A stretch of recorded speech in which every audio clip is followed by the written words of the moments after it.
Nami. Namines. Nami. Cinder. Namines. Cindersa. Nami. Naminder.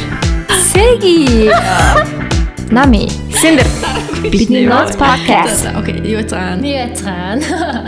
Бидний Notes podcast-ийн ээлжид нэг шинэ дугаар хэлж гээ. 291 дахь дугаар. Ее. Тэгээ 9 дугаар болсон байна. Тэнийг байнга сануулсан. За тэгээ өнөөдрийн зочноо манайд Жайна Өнөрбай эмч psychosomatic эмч гэх үү? Ирсэн байна. Тэгээд сайн байцгаана уу? Тантай танилцуу таатай байна гэхгүй. За та өөрийгөө нэг гоё танилцуулаач бидэнд сонсогч нарт болон. За намайг Жайна гэдэг байгаа.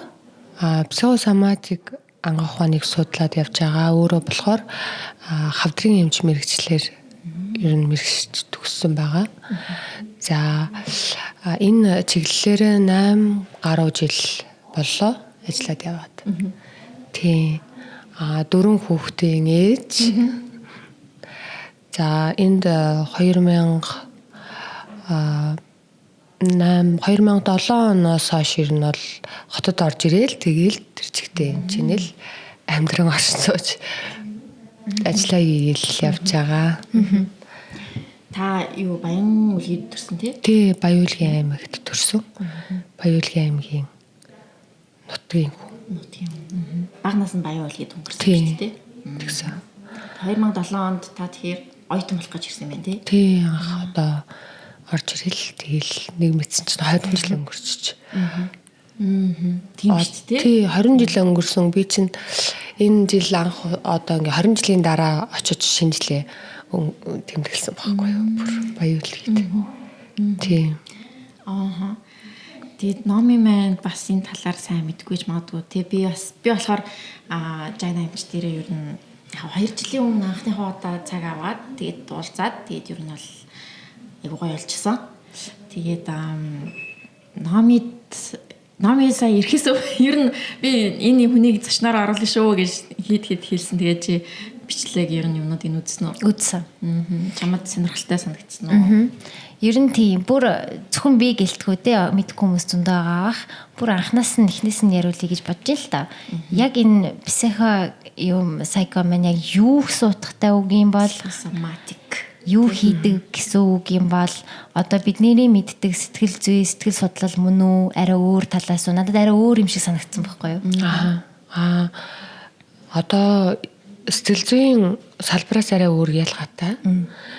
Хүний нөгөө сэтгэлийг бие махбодтой хамтд нь судалдаг. Ер нь бол мэдрэлийн тогтолцоо буюу хүний далд хумсрыг судалдаг байхгүй хамт. Одоо хүний оюун ухааныг судална. Тэрэндээ нэмээд сэтгэл хөдлөлүүдийн нэмээд бие махбодын за энэ сэтгэл хөдлөлтөй холбоотой амьдралаар гарч байгаа асуудлуудыг хамт судлаа явчихдаг. Ер нь бол ингээд цогцоорно гэж ойлгож болно. За psychosomatic гэдэг маань өөрөө хүний нөгөө сэтгэл буюу бие махбод гэсэн утгатай шүү дээ тий. Тэгэхээр ингээ хамтд нь судлана гэсэн үг. За хүний одоо ингээ өвчин эмгэг байлаа гэж үзэхэд өвчин эмгэгийг чинь клиник ангаа ухаан л судлаад байгаа. Сэтгэл зүйч нар судлахгүй байгаа тийм. Тэгэхээр энийг ингээд хамт судалдаг гэсэн үг. Өвчний цаана нь хүний сэтгэл зүйтэй холбоотой үүсдэг гэдгийг ер нь бол судалдаг. За сүүлийн үед болохоор янз бүрийн өвчин эмгэгийн 80% нь сэтгэл санаанаасаа бол шууд хамааралтай гэж үзэж байгаа. За бүр одоо ингээд сүүлд ингээд анзаараад үзэхэд халдварт өвчин хүртэл сэтгэл зүйн шалтгаантай гэж үзэж байгаа байхгүй. Уг нь бол халдварт өвчин чинь халдварын шалтгаантай байгаа. Гэхдээ яагаад хүн халдварт өртөмтгий хүн гэж бас байгаад байгаа шүү. Дархлаа нь унтсан хүн байж болно. Яагаад дархлаа нь унчиж байгаа юм те? Дархлаа бас ингээд стресстэй үед ундаг. Яагаад энэ хүн стрессчж байгаа юм? Ингээд холбоо хамааралтай бүгдийг ингээд цогцоор нь судалдаг ийм шинжлэх ухаан байгаа. Нөгөө хүний гиз өвдөн стресстэй байнгут гиз давхар өвдөж мөвдөөл нэг сандарч мандрангууд гизнийхээ өвөө олж малаад идэг шүү дээ. Энэ зүйл бас яг хоорондоо яг холбоотой юм байна. Холбоотой. Тий. Одоо хүн стресстэй үед тий мэдрэлийн систем маань ачааллаад эргээд энэ маань мэдрэлийн систем чинь өөрөө тархинд одоо үүсэж байгаа одоо тэр мэдээллүүд шүү дээ. Нэг зүйл болохгүй байна би шалгалт өгөх гээд юм гэдэг ч юм уу тий. Тэр үед чинь энэ мэдээлэл чинь бирүүгээ дамжигдаж байгаа шүү дээ. Мэдээж мэдрэлийн систем маань мэдрэлийн салаануудаар дамжиж бирүүгээ очиж мэдээлэлээ дамжуулдаг. Тэгэхээр яг нөгөө гидсэн дээрээ ингээд мэдрэгдээд байгаа. Харин тэгдэж штэ хамгийн одоо илт мэдэгддэг нь яг тэр л юм шиг санагдаад бид нар чинь үе англи хэлэн дээр эрвэхий нисэдэн гидсэн дотор гэж хэлдэг штэ тий butterfly гэл тэрний сандрах хүнд сэтгэл догдлох ч юм уу тиймэрхүү айгүй их мэдрэгддэг. Тэгэхээр та аль талаас нь илүү одоо сэтгэл зүйн талаас нь илүү биеийг нэмжлэх гэж оролддог гэвэл зөв ойлгож байна уу? Ерөнхийдөө 3 чиглэл рүүгээ судалдаг. За хүний сэтгэл санаа болон харилцааны чиглэл рүүгээ мөн өвчин эмгэг гэж тусдаа. Тэгээд мөнгө санхүү гэж бас тусдаа. Энэ 3-ыг ингээм хамтдан судалдаг. Тэгэхээр мөнгө санхүү чинь өөрөө хүний далд тухамсар буюу сэтгэл зүйтэй холбоотой байдаг байхгүй. Тэгэхээр ер нь бол ингээд өнөөдрийн байдлаар ер нь бол 3 лангийн хамтдаа ер нь судлал явж байгаа гэсэн үг. Одоо мөнгө нь айгүй сонирхолтой санагдаж байна. Тэр ер нь яаж ажилт юм болоо? Ер нь бол мөнгө гэдэг чинь өөрөө тэнцүү харилцаа байхгүй. Тэгээ тухайн хүний өөрийнх нь жишээ нь дотоод үнэлэмж хэр байгаагаас хамаараа тухайн хүний ажлын үнэлэмж нь бас яг шууд хамааралтай болж байгаа шүү дээ. Тэгэхээр энэ хүний дотоод үнэлэмж буюу итгэл нь доогоор байна гэдэг чинь өөрөө далд тухамсарт програмчлагдсан байна. За энэ нь юутай холбоотой ингээл дахиад ингээд судлал явчихдаг. Тэгэхээр энэ нь за энэ бага насны ийм гэмтлүүдтэй ийм трауматай холбоотой юм байна. За тэгвэл энэний тайлаад өчгөр мөнгөн дээр ямарваа нэгэн ахиц гарч ийн үү? Орлогон дээр гэхээр илт ахиц гардаг. Вау. Би сая харилт өөр дөрөө бас бодлоо л та. Би яг нөгөө өөрийгөө 100% үнэлж ажил одоо мөнгө олдог хүн байхгүй юу? Ингээд миний надаас захиалга аваад би тэр захиалгаа үнэлдэг. Тэнгүү би бас дандаа нэг доогор үнэлчих гээд байдаг. Номид аягүй их тийм шин шанараад. Би ингээд одоо подкастаар битгаар спонсор авна шүү дээ. Тэнгүүд би ингээд хоёул ингээ хамгийн дээд үнийг хэлье. Одоо тий нэг дугаарын тэт гэж тэгвэл үгүй наа чи арай л үнэтэй хоёлаа өөрийгөө арай тийж болохгүй гэлдэг. Харин тийм юм амар их байдаг. Тэгээд би дандаа доогор үнэлхийг л хичээгээд би тэрийг доор байна ч гэж бас заримдаа мэдтiin. За ер нь жоохон доош л яачлаа за авах шиг гэл нэг тиймэрхүү. Тэгэхээр тэр хүн өөрийгөө доогор үнэлж байна гэсэн үг. Тий одоо өөрийгөө доогор үнэлэгч тэр өөртөө итгэлгүй байдалч тэр эргэлзэгч тэр айцч тэр эцэд бидний амьдрал дээр одоо санхүү дээр хүртэл ийм үр дагаврууд өгч идэг байхгүй юу. Тийм байна. Тэгээ бүр энэ нүдэнд ингээ харагдаж байгаа нь тэр харагдахгүй байгаа байдал үзэндээ байдгийг. Одоо тухайн хүний өөрийнх нь энерги те харизм энэ бүгд ер нь бол тухайн хүний өөрийнх нь одоо ажил амьдрал бүх юмн дээр ингээд төлн байгаа ш тухайн хүн өөрөө л төлөх байхгүй юу те өөрийнхөө амьдралыг. Тэгэхээр ийм нарийн одоо учиртай ийм л салбар юм аа. Тийм байна. Энэ шинжлэх ухаан маань ер нь одоо сүүлийн үед илүү дэлгэрч байгаа зүйл үү? Эсвэл Монголд л ерөөсөө танигдахгүй мэддэхгүй яваад байна уу? Тэгээ ер нь анх бас хин та хаанаас нэг сурсан юм. Тийм. Энэ шинжлэх ухаан бүр дээр юус юм бэлээ. Энэ бол тэр Гиппократийн үеийн үедл хүний сэтгэл санаа бид нөлөөлдөг гэл ер нь бол ийм онолууд анх гарч л байсан юм билээ. Гэхдээ яг нөгөө хэд матер үзэл буюу шинжлэх ухаанч болцсон байсан ш нэг хэсэг хийм физик ч юм уу математик ч юм уу. Тэр үед нөгөө сэтгэл судлал яг хоцрогдсон боловч сүүлийн 20 жил айгүй сайн бас хөгжөөд энэ салбар маань дэлхийд бас айгүй сайн явж байгаа. Манай Монголд болохоор яг орж ирээгүй гэж ойлгож байна. Одоо ингээд би ярьж байгаа өөр бас ганц хоёр хүмүүс л ярьд юм шиг байна. Тий. Хүмүүс тэгтээ нэг юм хийсвэр санагдаад байдаг гэж магадгүй тий. Тий одоо таны юун дээр нөгөө мөнгөний блог гаргах гэх одоо тийм сургалтууд байгаа шүү дээ тий.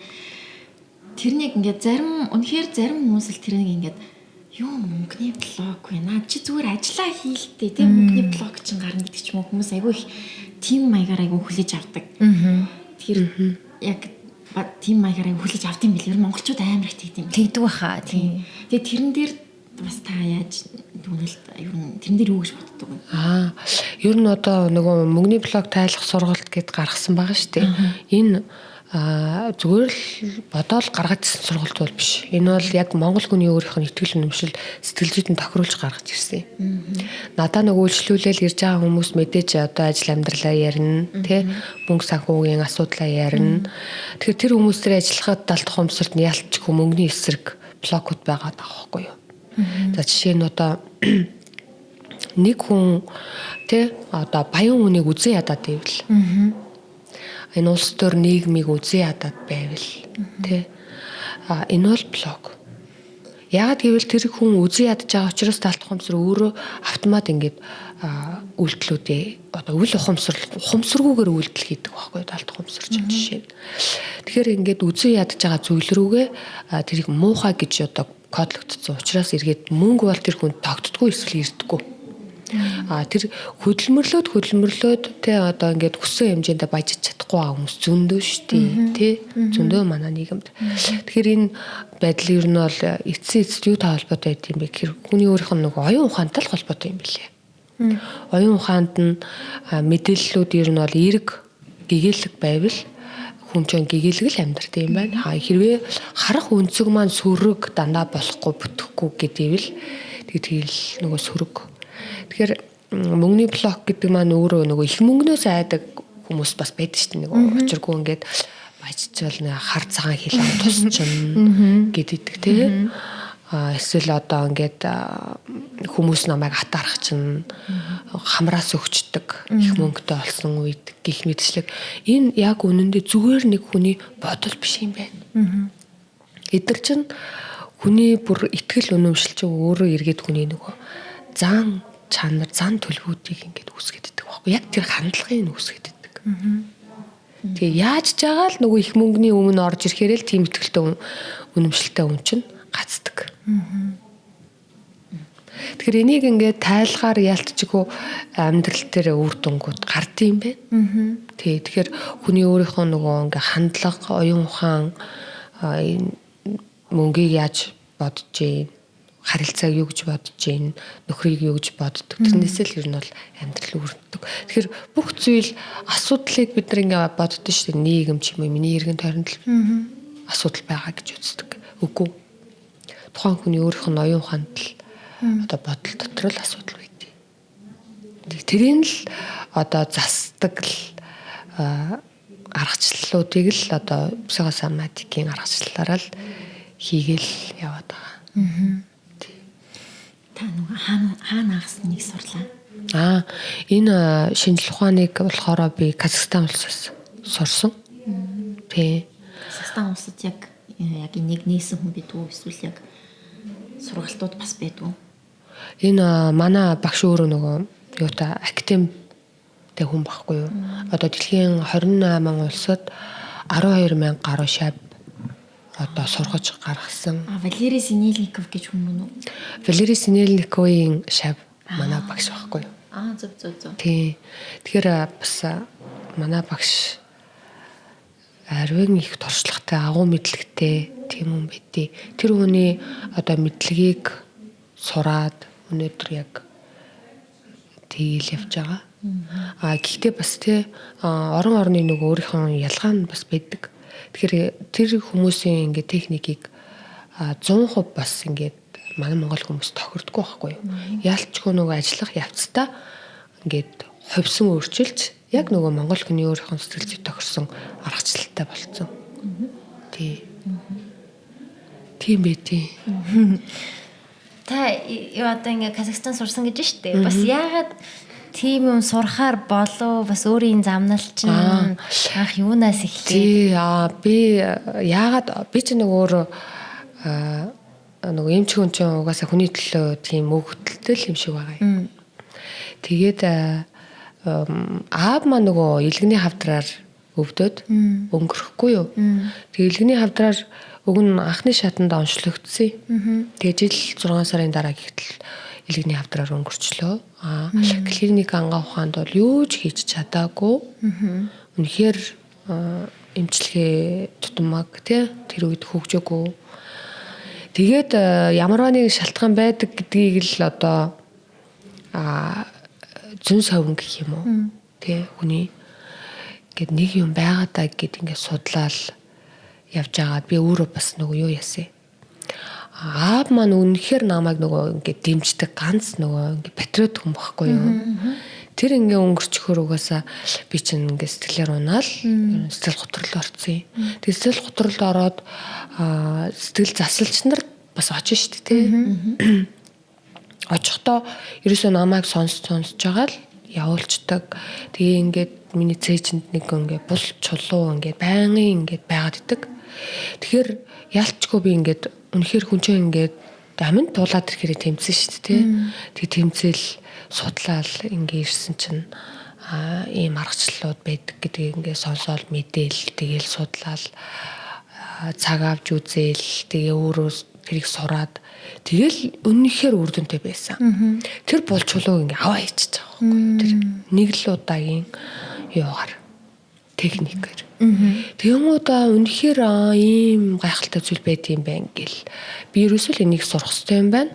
Энийгээ сураад манай Монгол хүмүүстэй одоо манай оронд чинь үнэхээр хэрэгтэй зүйл гээд өөрөө сураал тэгэл ажиллаал явж байгаа. Түүхэн ийм л байгаа. Тий. Эхлээд өөрөө өвдөж үзсэн болохоор яалтчгүй энэ зам руу ороод тэгээд өөрийгөө сэтгэл готрлаасаа гаргаад тий. Үр дүн бол үнэхээр 100% байд юм байна. Тий.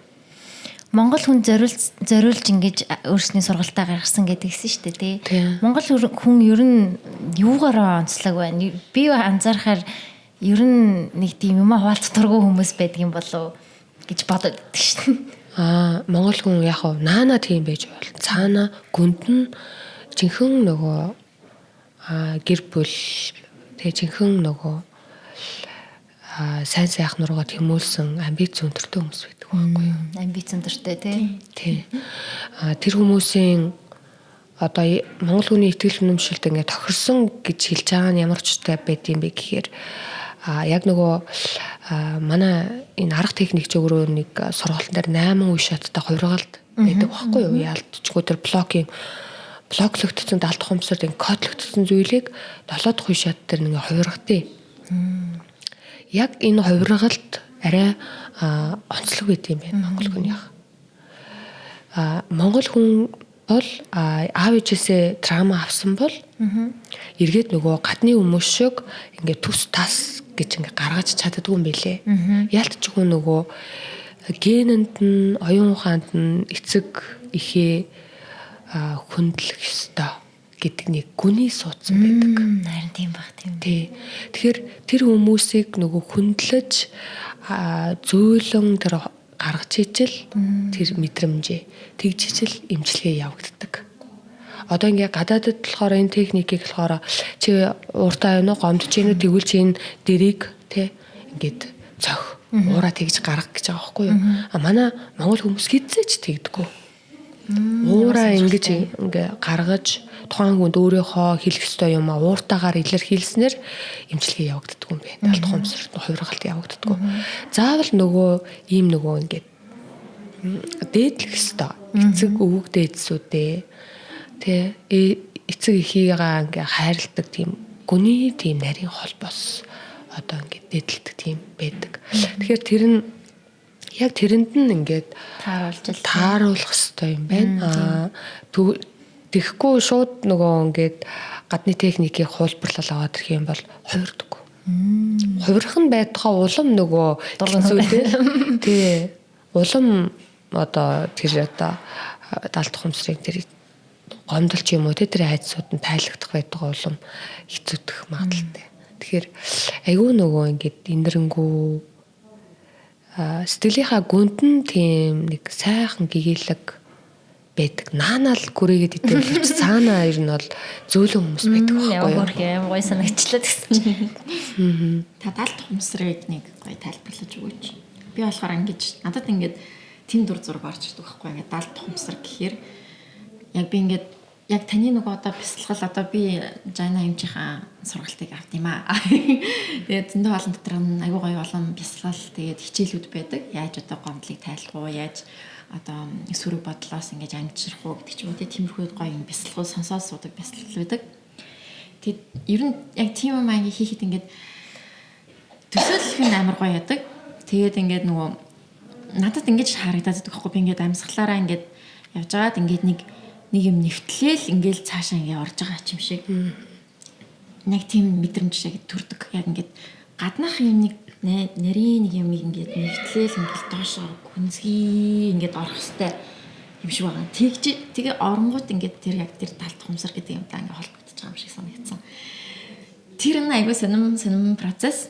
Тэгээд яг надад нэг тийм л яг юм дүр зургаар ингээд нимкэн гэх юм уу давхад хэцүү юм ингээд нэг давангууд ингээд дотор нь ингээд амар их юм байгаа ч юм шиг. Нэг тийм нэг юм дүр зурагддаг тий. Тэр та тэр нэг далд хумсрыг яг нэг юм ойлгомжтой гоё тавьсан. Далд хумсар гэдэг маань нөгөө одоо ингээд хүн болгоны өөрийнх нь оюун ухаан байхгүй юу?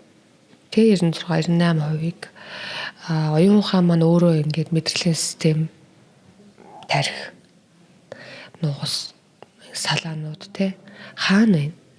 Тэр бүх хэсэгт оюун ухаан байдаг. Одоо жишээ нь би юу ч болоогүй тайван байхад хүмүүс ингэ төгшөөд идэв шүү дээ. Мэдээлэл байгаа байхгүй юу? Далд хумсарт мэдээлэл байна. Тэгэхээр энэ мэдээллийн төгсгөл нь хаана байгаа гэхээр энэ эргэтэн системүүд төр төгсөж байгаа шүү дээ. Мэдрэлийн төгсгөлүүд тэр хэсэг хүртэл ер нь бол мэдээлэлүүд байдаг гэсэн үг. Тэгэхээр энэ оюун ухаан гэдэг чинь ингээд маш том ингээд дата маш олон жилийн. Тэгэхээр далд хумсар болохоор далд хумсар өөрөө хэл нь юу вэ гэхээр символ. Одоо зүйрлэн төсөөлдөг тий. Одоо логонууд ч байдаг шүү дээ тий. Бидний логонууд байдаг. Одоо альва юмыг ингээд зүйрлэн төсөөлдөг. Аавыг болохоор ингээд уул ноён уруутай ингээд зүйрлэн ингээд яриад байдаг шүү дээ. Энэ бүгд яг үнэндээ тэр хэмжээний ингээд ингээд зүйрлээд байдаг. Тэгэхээр далд хумсар гэдэг зүйл бол маш олон одоо мэдээллүүдийг тэгэж одоо зүйрлэн төсөөлдөгөөрөө юу хэлэн тийм байдаг. Одоо чи ингээд нэг нарийн юм руу ингээд ордог гэл ингээд хэлээд нь шүү дээ. Энэ бол чиний л онцлог байхгүй. Чиний далд хумсар тэгэж зүйрлүүлээд байна. Тий. Тэгэхээр тэр дотор одоо ингээд сүрэг мэдээлэлсэн чи эрг байсан чи тэгээд чиний нүдэнд ингээд чи бодоогүй байхад өөрөө төсөөлөгдөд байгаа шүү дээ, тий. Тий. Тэгэхээр энэ бол тэр мэдээллүүдийг символ хэлбэрээр ингээд төсөөлүүлж өгч болдог байхгүй юу. За тэгээд далд хумсар гэдэг чинь өөрөө хүүхдийн логиктой адилхан 5 настай хүүхдтэй төстэй. Одоо чи 30 гарах нь хамаагүй заяа. Ер нь бол чиний далд хумсар 5 настай байхгүй юу. Тийм. Яагаад гэвэл итгэмтгий байдаг. Одоо болж байгаа процессыг бид нэр ингээд яг бодит үгүй юу гэдгийг мэдээгүй ээж л бас итгэцэн байдаг тий. Одоо кинонд итгэжтэй шүү дээ. Киноны үйл явдал итгэж шүү дээ тий. Тий, одоо ингээд аимшигтай үе дээр ингээд айгаал учиргүй ингээд айгаад байдаг. Тэгээ энэ бол ингээд итгэж байгаа процесс явагдаж байгаа. Тэр хүүхдийн сэтгүү 5 настай хүүхдийн сэтгүү явагддаг гэсэн үг. Тийм учраас одоо ингээд өнөөдөр миний одоо ил ухамсар хичнээн 40 30 20 гаргах нь хамаагүй хүн өөртөө ингээд яг 5 настай хүүхд шиг инэрэнгүү хайртай байх хэрэгтэй юм байна. Гэт өөрийгөө хайртай байх тусам хайрлах тусам далд хумсрын тэр одоо хүч айгүй хүчрэг байдаг програмчлалууд. Одоо жишээ нь чиний өөр чинь дотоод хүч чинь мэдлэг чинь айгүй өндөр потенциал өндөр байвал тэрийг чинь эргээд чиний амьдрал дээр ийм сайхан өөрийгөө хайрлаж байгаа хүн чинь сайхан амьдрах ёстой шүү дээ тий. Тэгэхээр эргээд тэрийг ингээд зан төлөв байдал болгож ингээд кодлоод програмчлал ингээд өгдөг. Тэгэхээр өөртөө хайртай бай гэдэг нь бас ийм нарийн учир байдаг. Хэрвээ хүн миний далд хумсрын логик төвшин 5 настай би өөрийгөө зэмлээл арчаагүй штэ. Муу штэ. Дандаа ингэ ажиллаа хойшлуулдаг. Би угаасаа чадахгүй. Хүмүүс л чаддаг үстэй. Нэг иймэрхүү хандлагууд байдаг тийм. Энд чинь яадаг вэ гэхээр хүний өөрийнх нь жинхэнэ мөн чанар потенциалыг шууд дарангуйлдаг програмуудыг үүсгэдэг. Улам л тэр хүний энергийг хаадаг, улам л тэр хүн залхуу болдог уламал юмд дургу хиймэргүй санагдах энэ бүгд чинь хин зохион байгуулалт зохицуулж өгдөг вэ гэхээр далд ухамсарч байна. Одоо ингээд бид нар чинь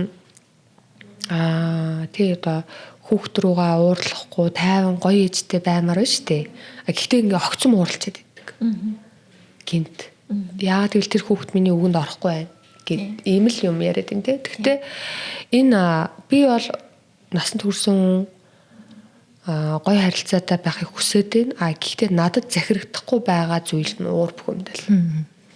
Энэ юу юм бэ гэхээр далд ухамсарын үйлдэл.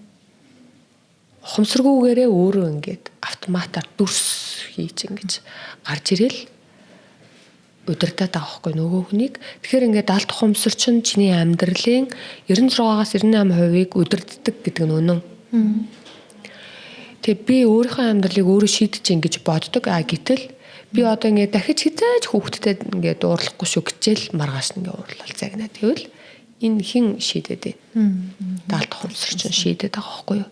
Тэгэхээр далд ухамсар ингээд ухамсаргүйгээрээ биднийг ингээд амьдралд ингэж шийдвэрүүдийг гаргаж гэж нөлөөлж идэг.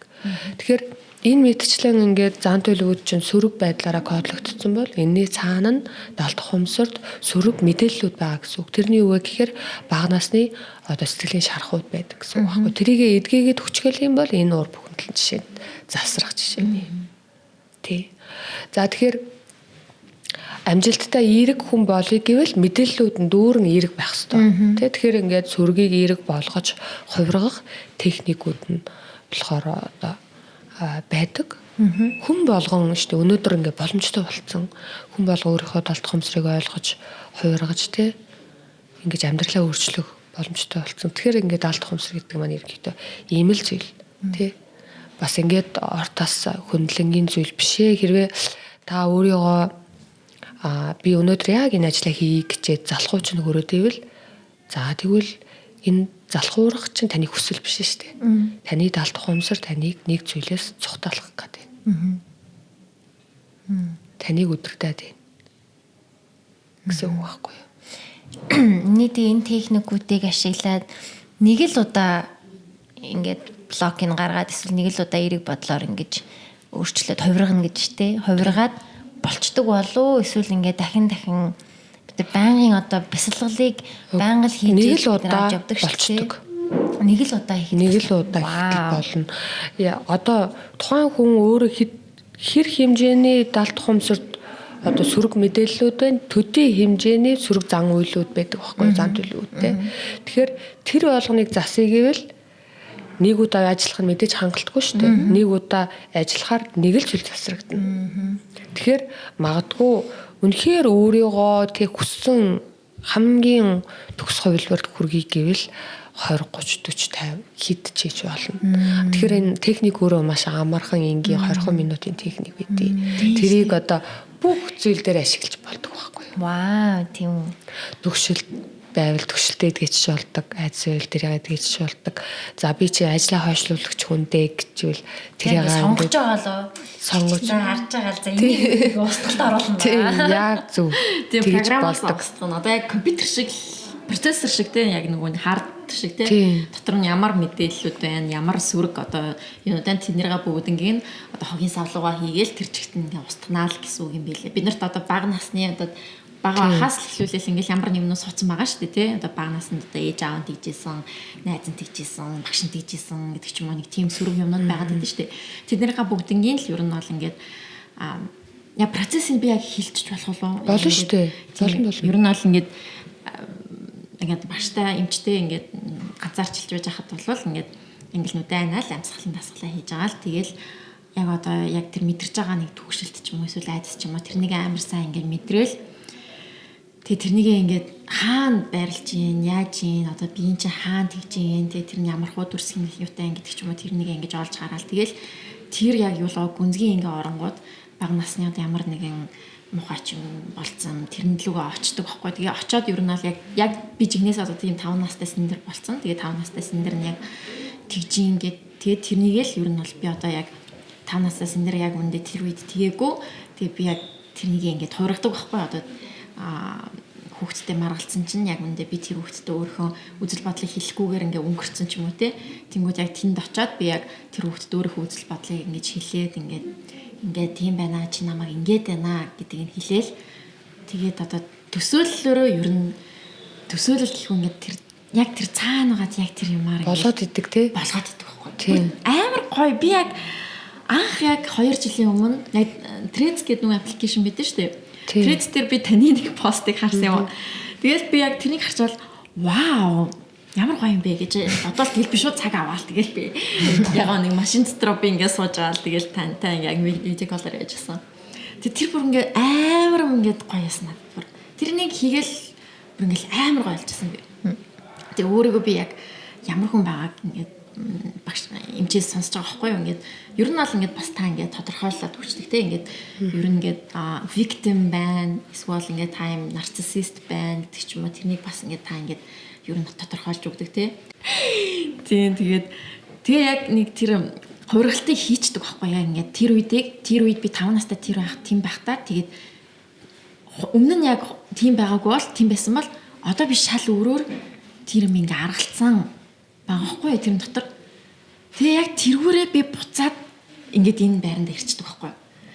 Тэгэхэд ингээ одоо ингээ би буцаад бодонгууд би яг л тэр өөрчилсөн хувилбараараа би байдаг. Тий. Тэр нь амар сонирн. Би бүр яг тэрнийг ингээ амар гайхдаг. Энэ ой санамжинд нөлөөлж ийн гэсэн үг үү? Ой санамжид одоо энэ ой санамж гэх юм ч юм уу? Дурсамжаа ер нь ингээ өөрчилчдэг тий ер нь. Тий, одоо энэ ийм байгаа. Одоо айгүй ингээ нарийн процесс явагдаад идэв. Одоо жишээ нь одоо синдер гэдэг чинь 5 насныг айгүй хөөхөн охин баггүй юу? Тэ үн цэнтэй тэ үнэлж баршгүй одоо ингээд тэгмүүдээ синдрийн одоо жишээ нь тэр байгаа үнэлэмжээс синдрийн өөрийнх нь нөгөө илэрхийлээгүй үнэлэмж нь ингээд доош олчж байгаа үстэй. Тэгмүүдээ энэ чинь нэг дотоод ийм нэг баримжаа байдаг мэдрэл систем өөрийнх нь үнэлэмжээс доошоо олчингуудаа тарих кодлж эхэлдэг байхгүй юу. Дараагийн удаа үнэлэмжээ дээшээ байлгахын тулд яах ёстой вэ ингээл нэг гаднаа ертөнцийг ингээд баримжаалж кодлж эхэлдэг. Жишээ нь дараа нь намайг ингээд хүмүүс ингэх юм бол би өөрийгөө илэрхийлнэ эсвэл илэрхийлэхгүй гэх мэтчлэн ийм байдлаар зан төлөвүүд усч эхэлнэ шүү дээ. Тэнгуудад энэ даалт ухамсарт ингээд яг тод яруу байдлаараа бүр ингээд үлдчихдэг. Дурсамж гэхээсээ илүү тэр доторх одоо тухайн хүний өөрийнхөө үнцэг. Тэгээд тэр үнцгтэрээ үн цэнтэй гэдэг мэдрэмж бол ойлгох ёстой гэд мэдрэлэн систем одоо тархичаа ойлгоод үлдчихэж байгаа байхгүй. Тэгэхээр энэ цэндрийн хувьд яадаг вэ гэхээр амьдралын туршид тэрийг давтаад идэх тэр циклийг тэрийг олохын тулд яагаад гэвэл тархи нь өөрөө тийм командтай үлдчихэж байгаа гэсэн үг. Кодлогдоод. Жишээ нь энэ хүүхдэд би өөрийгөө илэрхийлээгүй арай би дорд хүүхэд болчлоо доо гэдгийг ингээд ойлголт үлдчихэж байгаа байхгүй юу? Тэр нөхцөл байдлыг тийм байсан ч вэ үгүй ч вэ өөрт нь өгсөн мэдрэмж нь тийм байна тийм байгаа гэсэн үг байхгүй юу? Би яг тэр мэдрэмжээрээ ингээд тэр мэдрэмжээрээ яадаг вэ гэхээр тэр ингээд бүр ингээд зан характер болоод өнөөдрийн амьдрал дээр байнга тэр нөгөө ингээд давтагдаад илрээд эргээд энэ чинь өөрөө харилцаан дээр нөлөөлөд саадуулдаг шүү дээ. Тэгмүүдээ яг тэрийгэ тайлыг гэвэл тэр хаан хамгийн анх тэ би кодлоод суулгаж исэн. Тэрийгэ олох хэрэгтэй байхгүй юу? Йоо, амар хэцүү биш үү тэгэхээр чинь. Ер нь хэцүү. Одоо хар мянган дурсамж дотроос сонгомлоор очдог гэсэн үг. Тий. Тэрийг та олоход нь туслах юм байна тий. Эхлээд ингээд би одоо ингээд 33 байлаа шүү дээ тий. Одоо 33-аас би ингээд за одоо яг би 27 наснда нэг ингэсэн байна. Тэр ингээд надад айгүй хэцүү байсан байна гэж тэнгүүд за энэ 27 наснаас өмнө хизээ юм болсон гэдэг байхгүй. Тэнгүүд би ингээд бодоод за 15 таа гэж ингээд 15 таа нэг дурсамж байна. Тэгвэл за 15-аас өмнө хизээ байсан мэг ингээд тэрнийг ингээд ухаал ингээд бүр ингээд олсоор агаад хамгийн ихэнд одоо 5 настай ч юм эсвэл бүр ингээд ихийн хөвлөлөгөө ч ордог тий ихийн хөвлөд ороод ихийн хөвлөд дотроо бүр санах юм уу тэрийг тэр мэдрэмж нь байд юм билээ. What тийм үү? Тийм тэр яг тэр мэдрэмж байдаг. Тэр мэдрэмжийг ингээд хараад ингээд сонсоод ингээд яхаар ингээд нэрнгэсээ байдаг. Тэг хамгийн сонь би бүр ингээд аавынхаа бэлхүүслүү ингээд очиж байсан байхгүй юу? Би одоо аавынхын бэлтгэхүйс нь ингээд сперм байгаа байхгүй юу. Тэгэхээр би тэр үеийг би амар сайн мэдэрдэг заяа. Би амар юм хөвгчлээ, цоглог, тим энергитэй тим байгаа байхгүй юу. Яг тим юм сперм ингээд баясцсан ингээд тест бөө аз жаргалтай. За одоо тийш аваа ингээд тийм ингээл бүр интгцэн. Тим гал цогтой хүн байгаа байхгүй юу. Тэгснээ яг хийн хөвлөр рүү ороод тим дотор байж ийснаа ингээд гинт ингээд тэнчнээс л нэг юм нэг сөрөг юм мэдрэмж авсан юм шиг нэг санагдаад байсан. Тэгэл тийм процесс болдог. Тэгээд тэнцээ байгаа юм ингээд би засаал ингээд авсааргаал тэгэл босаал 5 настай дээр очиад засаал 15 дээр очиад насаал 27 дээр очиад засаал тэгэл 33 та нас дээр иргээл ингэнгүүт ингээд вау гэд нүр тийм. Тий нөгөө анх нөгөө ингээд асуудал гээд те орж исэн одоо жишээ нь би төгшөлттэй гэдсэн тэр зүйлүүд ингээд засагдчихдаг. Тэгэл ингээл тэр хүний ой санамж бүх юмнаас нь хуураад засагдаад тэр хүн эргээд нөгөө цикл дээр гацхгүй гэсэн үг. Арай өөр өнцгөөсөө хараад эрг болчдөг. Тийм. Арай өөр өнцгөөс шууд ингээд хандлага өөрчлөгдчихдөг юм байна шүү дээ. Өөрчлөгддөг тий. Одоо надад бас нэг асуулт байна л да. Чи ингээд тэр нэг за нэг юм байна штэ асуудал гэж харж байгаа юм байна штэ. Тэрийг асуудал гэж харахгүй гэх юм уу? Одоо яаж мэдхүү тэрийг асуудал байна гэж гэх юм уу?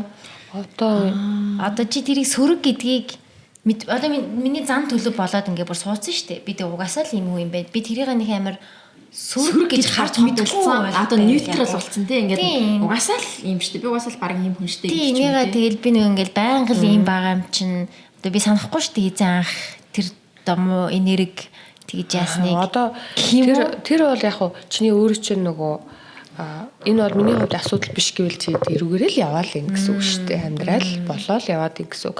Гэхдээ үнэхээр нойргүй болсон хүмүүс яах юм? Сэтгэлэн төгшөөд үнэхээр ургуулж бодоод өдөрт би ганцхан цаг унтаад ийн яах вэ гэдэр жаав юм биш үү те. Тэгэхээр тэр хүмүүс төр ялчгүй ажиллахаас өөр арга байхгүй те. Тэр хандлага тэр байдлыг засахаас өөр арга байхгүй. Тэгэхээр тэр хүмүүс төрөө ингээд ажиллахад саяны нөгөө сендрийн хэлсэн шиг л яваал. Тэгээ магадгүй тэр зөндөө кейс байдаг байхгүй юу? 5 настай байхдаа би нөгөө дүүтэйгээ тоглоод явж байгаа дүү маань голын иргэдээр байснаа нөгөө ус руу унтсан. Тэр би дүүгээ ингээд алтчлаа гэд маш их айж исэн ингээд. Энэ ганцхан айдснаасаа болоод өнөөдөр бүр 20 хэдэн жил бүр одоо ингээд 50 60 гарсан хүмүүс нойргүйдэлд орсон хүмүүс байдгийг. Тэгэхээр энэ нойргүйдлийн шалтгааныг тэр хүн чинь би миний 5 насны дурсамж гэдгийг хээч сандгүй байхгүй юу? Мэдхгүй мэдхийн боломж юм байна. Харин тийм. Тий. Тэгэхээр энэ ямар процесс явагдаад идэг вэ гэхээр нөгөө даалт ухамсар байгаа шүү дээ, тий. Даалт ухамсар чинь тэр аюултай зүйл. Тий. Тэгэхээр ийм аюултай зүйл болохоос нь сэргийлээ, сэрэмжтэй байлгыг, хяналттай байлгыг тэ одоо тийм хүн байлгыг гээд нөө хүн чинь одоо ингээд сэрэмжтэй болохын тулд юмыг ингээд ургуулж боддог болно шүү дээ тэ хянах гад энэ бүх юмыг ингээд төгс байлгах гад идэг бити тэгээрээ миний хүүхдүүд ингэрээ гэл энэ байдлууд ингээд улам ингээд нэмэгдэн шүү дээ тэ нэмэгдэх тусам мэдрэлийн системүүд төр одоо оюун санааны ачаал нь нэмэгдэд эргээд нойр хөдөлт ороод нойр хөдөлт орно гэдэг чинь өөрөө маш их зүйлийг би зохицуулах ёстой хянах ёстой ер нь бол унтахгүй байж яа би унтчихвал асуудал үүсчин гэдэг л ийм л команд авчиж байгаа байхгүй. Тэгэхээр энэнийхээ сүр нь одоо ингээд өчүүхний жижигхэн дурсамжтай холбоотой болж гарах жишээний. Бидний энэ нэг юм үйл явдлууд амар нөлөөлдөг байх нэ тийм нэг юм жижиг гэж бодож исэн ч гэсэн бүр дурсамжинд үлдээ. Тэрийг бүр ингээ хамаг даалт ухамсарт кодлогдоод амьдрал бүр амар нөлөөлдөг юм байна шүү дээ тий. Одоо даалт ухамсар гэдэг чинь амьдралын чинь 98%-ийг зурд юм аа. Хувь заяагийн чинь тэр чигтээ зурдаг гэдэг нь батлагдсан байхгүй. Энийг бараг ингээд уг чаддгсан бол одоо ээж нар нь аав нар нь энийг мэддэг бол те одоо ингээд би мэдчихлэнгүүд би одоо дараа нь бас хүүхд мөхтэй айгүйх анзаараад тэгээ тухайн үед нь ядаж энэ муу кодыг судлахгүй байвал уг нь зүгээр юм те одоо тэр үед одоо хүүхдтэй чи дүү чинь ингээ унсан чинь чиний буруу биш шүү гэдэг ч юм уу нэг байдлаар үлдээсэн бол тэр айц байхгүй байхлах байсан болов болно шүү дээ. Болдог байхгүй. Харин тэр хүүхэд чинь дотор нэг өөрийгөө тухайн үед маш их гэмшиж хөрхий тэр маш том асуудал байхгүй юу? 5 настай хүүхэд чинь. Тэр үед маш их айцсан байгаа байхгүй. За айгүй бол ээж аав нь айгүй загинсан байгаа шүү дээ. Дүүгээ харж байхгүй байсан ингээ. Тэгээд ингээ бүр асуудал болгоод. Тий. Энэ тухайн үед яг ингээ өнгөрцөн процесс юм шиг боловч Насан турш нь ингээ нойр гүтлийн асуудалд жишээ нь нөлөөлөх жишээ. Тэгэхээр энэ яагаад ийм процессыг үүсдэг вэ гэхээр одоо тархи маань өөрөө эзнээ хамгаалах номер 1 үүрэгтэй байхгүй. Номер 1 эзнээ хамгаалах үүрэгтэй учраас энэ мэдрэлийн системийн цочрол авсан маш аюултай гэсэн мэдээлэл ингээд хүчтэйгээр кодлогдсон байгаа гэсэн үг. Тэгэхээр амьдрал дээр ийм зүйл дахин болохоос нь сэргийлээд цаан төлөвүүд яаж өөрчлөгдөх вэ гэхээр одоо нөгөө жинхэнэ нөгөө өглөөж гэдэг зүйл чинь ингээл бий болдог байхгүй ингээд нэг жижигхэн зүйлээс эхлээд тий яалчгүй тэр хүн ингээд албар ийм болъё гэж бодохгүй байгаа шүү дээ. Ингээд сайн байл гэж үг нь бол тэгээд байгаа тий. Яг нөгөө inside out гэдэг хөвгөлтийн кино байдаг шүү дээ. Нөгөө тархин дотор нь яг нөгөө нэг аз жаргалтай, гонигтай, ууртай, сандруу гэл нөгөө нэг тийм юмуд яг байдаг шиг яг тийм л юм билээ. Нөгөө нэг төгшөлт чинь бас яг тархин дотор тэгэл яг за ангичүүдээ тэгэхээр тэрнээс өмнө би тэгсэн байвал ингэсэн байвал ингээ хамгаалт үүсгээл ядаг тэгсэн байвал би тийхгүй байна гэдэг тийм хамгаалтуудыг ингээ амар үүсгэх тийм шиг байна. Тий, ер нь бол тэр төгшөлт тэр айдснуудаасаа л ер нь бол цогтж байгаа байдал байхгүй. Ер нь төгшөлт айдс гэдэг нь өөрөө хамгаалах хурал шүү дээ. Тий. Одоо орчин үед бол ADHD-гийн M гэж байгаа, anxiety-гийн M гэж байгаа. Тийм эмээр бүгднийг дардаг болсон. Depression бас юм уудаг. Энэ яг хоо тэр тархины нэг хэсгийг л унтраагаад ах шиг байгаа тийм. Энэ шийдэл бол биш. Энэ бол богино хугацааны л зүйл. Өсрөл нэг 6 сар, өсрөл нэг байнгын тийм эмийн хамаарлаа байна гэдэг чинь бас хэцүү шүү дээ. Тэгэхээр яалчгүй тэр одоо 70 хумсарт кодлогдсон тэр дурсамжийг л тэр одоо үйл явцыг л тэр үйл ойлголцлыг л тайлаад өчгөн хамгийн төгс дахиж одоо яахгүй. Дахиж сэдрэхгүй гэдэг нь өөрөө амар сэтрэхгүйгээр гоё шийдэл байл та тийм. Би таны бичлэгүүдийг үзэж байхад бас нэг өөртөө ихтгэлтэй болох сургалт байх байсан тий. Тэр нэр нь юу байлаа? Татаад гэрэл тийм. Тэрнийхээ талаар ярил. Тэр яг ингээд тустай байх нь ямар учиртай байдгийм бол өөртөө итгэлгүй байна уу? Монголчууд бас өөртөө итгэлгүй байх гэдэг юун дээр бас илэрдэм бол тэр дотоод гэрэл гэдэг сургалт маань дан ганц нөгөө өөртөө итгэлийг л нэмэгдүүлдэг сургалт бол биш байхгүй. Бүх тал нь байгаа.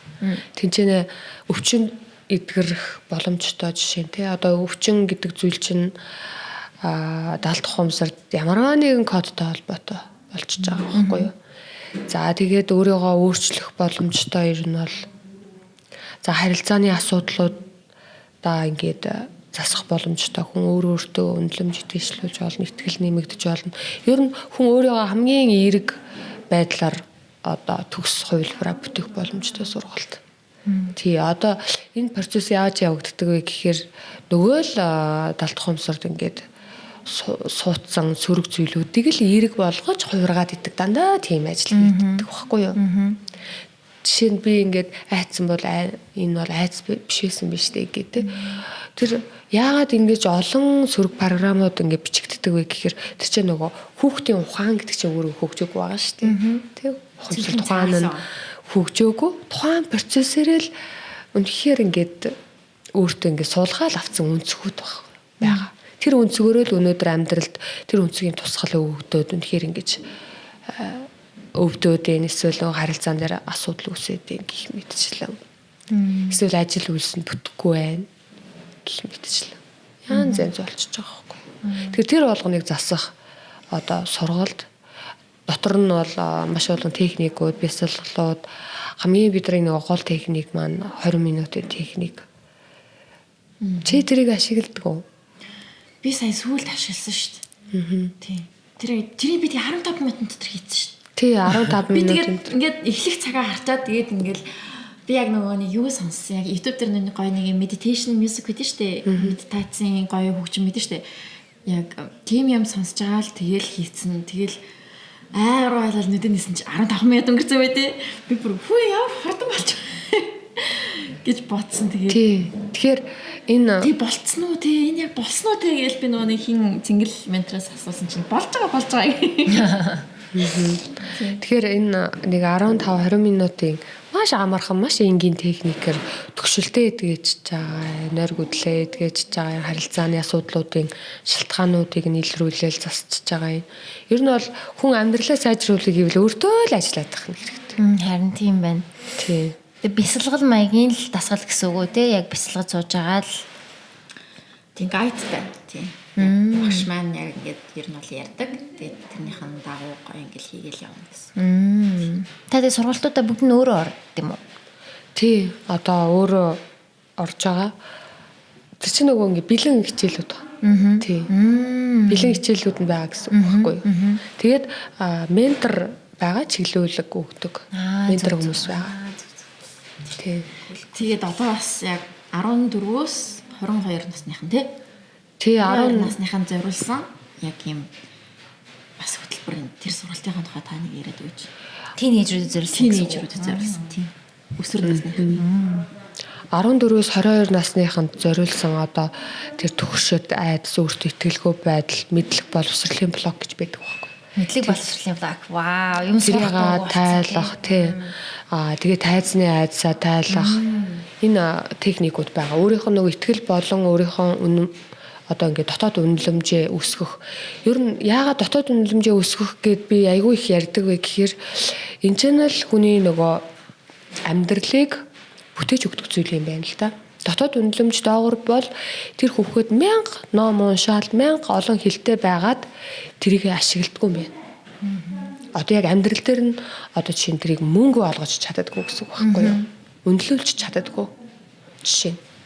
Тэгэхээр дотоод үнэлэмж нь дээшээ өссөн хүүхдүүд яадаг вэ гэхээр өөртөө ингээд 100% итгэлтэй хүмүүс минь намайг ингээд хүлээж авахгүй гэдэг толгоонд нь тийм ойлголт байхгүй учраас алдж байгаа ч гэсэн хамаагүй хийгээд идэг байхгүй юу. Ингээд алдаад хийгээд тууштай байдал чинь нэг л өдөр амжилтанд хүргэн штэ тий. Тэгэхээр ингээд дотоод үнэлэмжийг дээшлүүлэх дээр гол бид нар анхаарал одоо ангилалт хийгээд сургалт юм одоо сүр тийм байгаа. Тэгээ трама эдгэх буюу ингээд одоо ингээд бас ингээд уулзалтууд хийгддэг.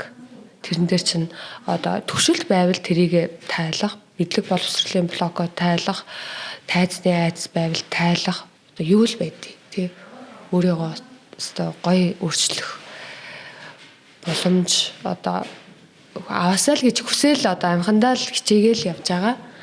За тэгээд одоо энэ сургалтыг хамгийн гол нь би бодож байгаа тагин болгох хэрэгтэй юм байна гэдэг. Олон хүнтэй. Тагин. Зөвхөн 14-өөс 22 насныханд.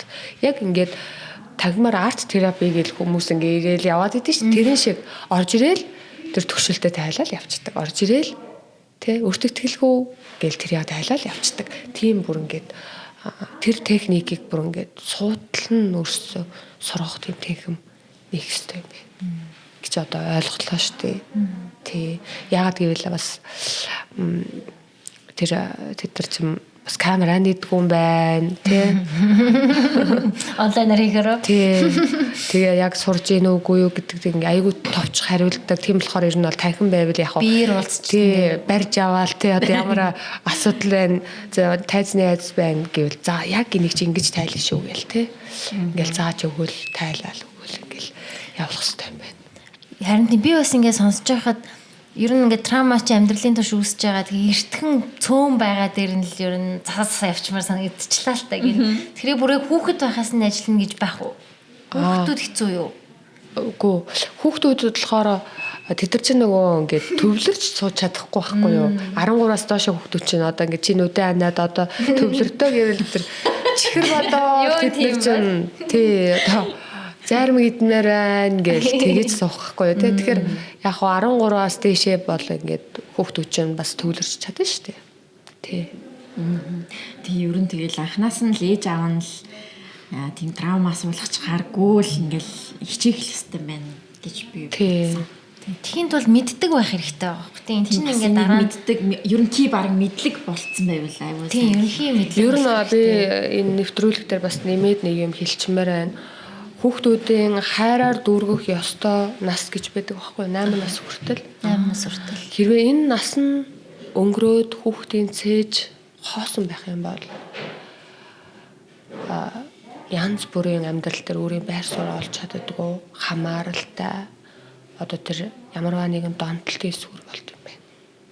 Тэгэхээр хайр, эхийн хайр, аавын хамгаалалт гэдэг ийм нэг нандан юугаар ч орлуулшгүй нэг зүйл байдаг байхгүй юу? Тэгэхээр энийг л аав ээжүүд өгөх нь чухал. Өнөөдөр бид нар ингээ хүүхдүүдийг хувцсаар хангачлаа. Маш гоё сургуульд өгчлөө, хоол нь байна гэд ингээд орхичих болохгүй. Энэ бол зөвхөн амьдралын хэрэгцээ. Жинхэнэ мөн чанар, жинхэнэ дотоод төлөвшил гэдэг зүйл маань тэр хайр гэдэг зүйл гэдэг. Энэ хайр гэдэг чинь өөрөө тухайн хүний үнэлэмжийг хэмжүүрнэ байдаг байхгүй юу? Үнэлэмжийн хэмжүүр. Тэгэхээр энэ цаг үеийг л ээжүүд битгий өнгөрөөж аваасаа л гэж хүсэж байна. Тэр загнахгүй байх нь гол биш. Загнаж болно хүүхдээ. Гэхдээ тултал нь хайрлах хэрэгтэй. Хайр гэдэг энэ нэг гайхалтай энерги шүү дээ. Энэ хайраар дүүрсэн хүүхэд хизээж хамааралтай болдгоо заяа. Тэр дэлгэцэн хамаарал үүсэхгүй. Хайраар дүүрсэн хүн одоо жишээ нь архиталт орохгүй. Хайраар дүүрсэн хүүхэд амьдрал дээр алддаггүй. Хайраар дүүрсэн хүүхэд хин нэгнээс хайр гуйж явдаггүй. Шилжилтийн насанд алддаггүй. Тэ дараа нь эхнэрээс ч юм уу нөхрөөсөө нөгөө хайраа нэхэд хүсэл хэрүүл үүсэхгүй жишээ. Тэгэхээр яг хүний хүн болох сүр нь дотроосоо тэгэхээр тэр дотор нь юутай холбоотой гэхээр тэр эцэг эхийн хайр л гэдгийг. Өөр юу ч байхгүй. Үнэхээр энийг л ойлгосоо гэж хүсэж байна. Одоо ингээд ээжүүд траумаасаа хамгаална гэхээр одоо загнахгүй байна ч гэж байхгүй шүү дээ. Загнах ёстой буруу зүйл дээр, буруу үйлдэл дээр. Гэхдээ загналаа гэдэг чинь маш асар том асуудал үүслэх гэсэн үг биш. Гол нь тэр хүүхдийн хүсэж байгаа хайрыг л тултална өгөх ёстой. Ядаж нэг ээжээгаа ингээд наадад орж иж байгаа ядарч ин цаашаа гэж хэлж болохгүй байхгүй. Үнэхээр тэр хайрыг өгөх ёстой. Чи үнэхээр миний хувьд чухал хүүхэд шүү. Би чамайг хүсэн хүлээсэн хүүхэд минь шүү гэдэг ийм л мэдрэмжийг бүр үгээр илэрхийлж, тэрвэрж өгөх ёстой. Хин тэрврэлт бол юугаарч орлуулшгүй шүү нэрээ. Энийг л ойлгосоо гэж хүсэж байна залуучууд. Хэд бол хэр баргийн юмд гайгүй дээ гэж юу. Загинсан ч загналт нь хайраас шүү гэдгийг ойлгуулаад тийм багхгүй юу.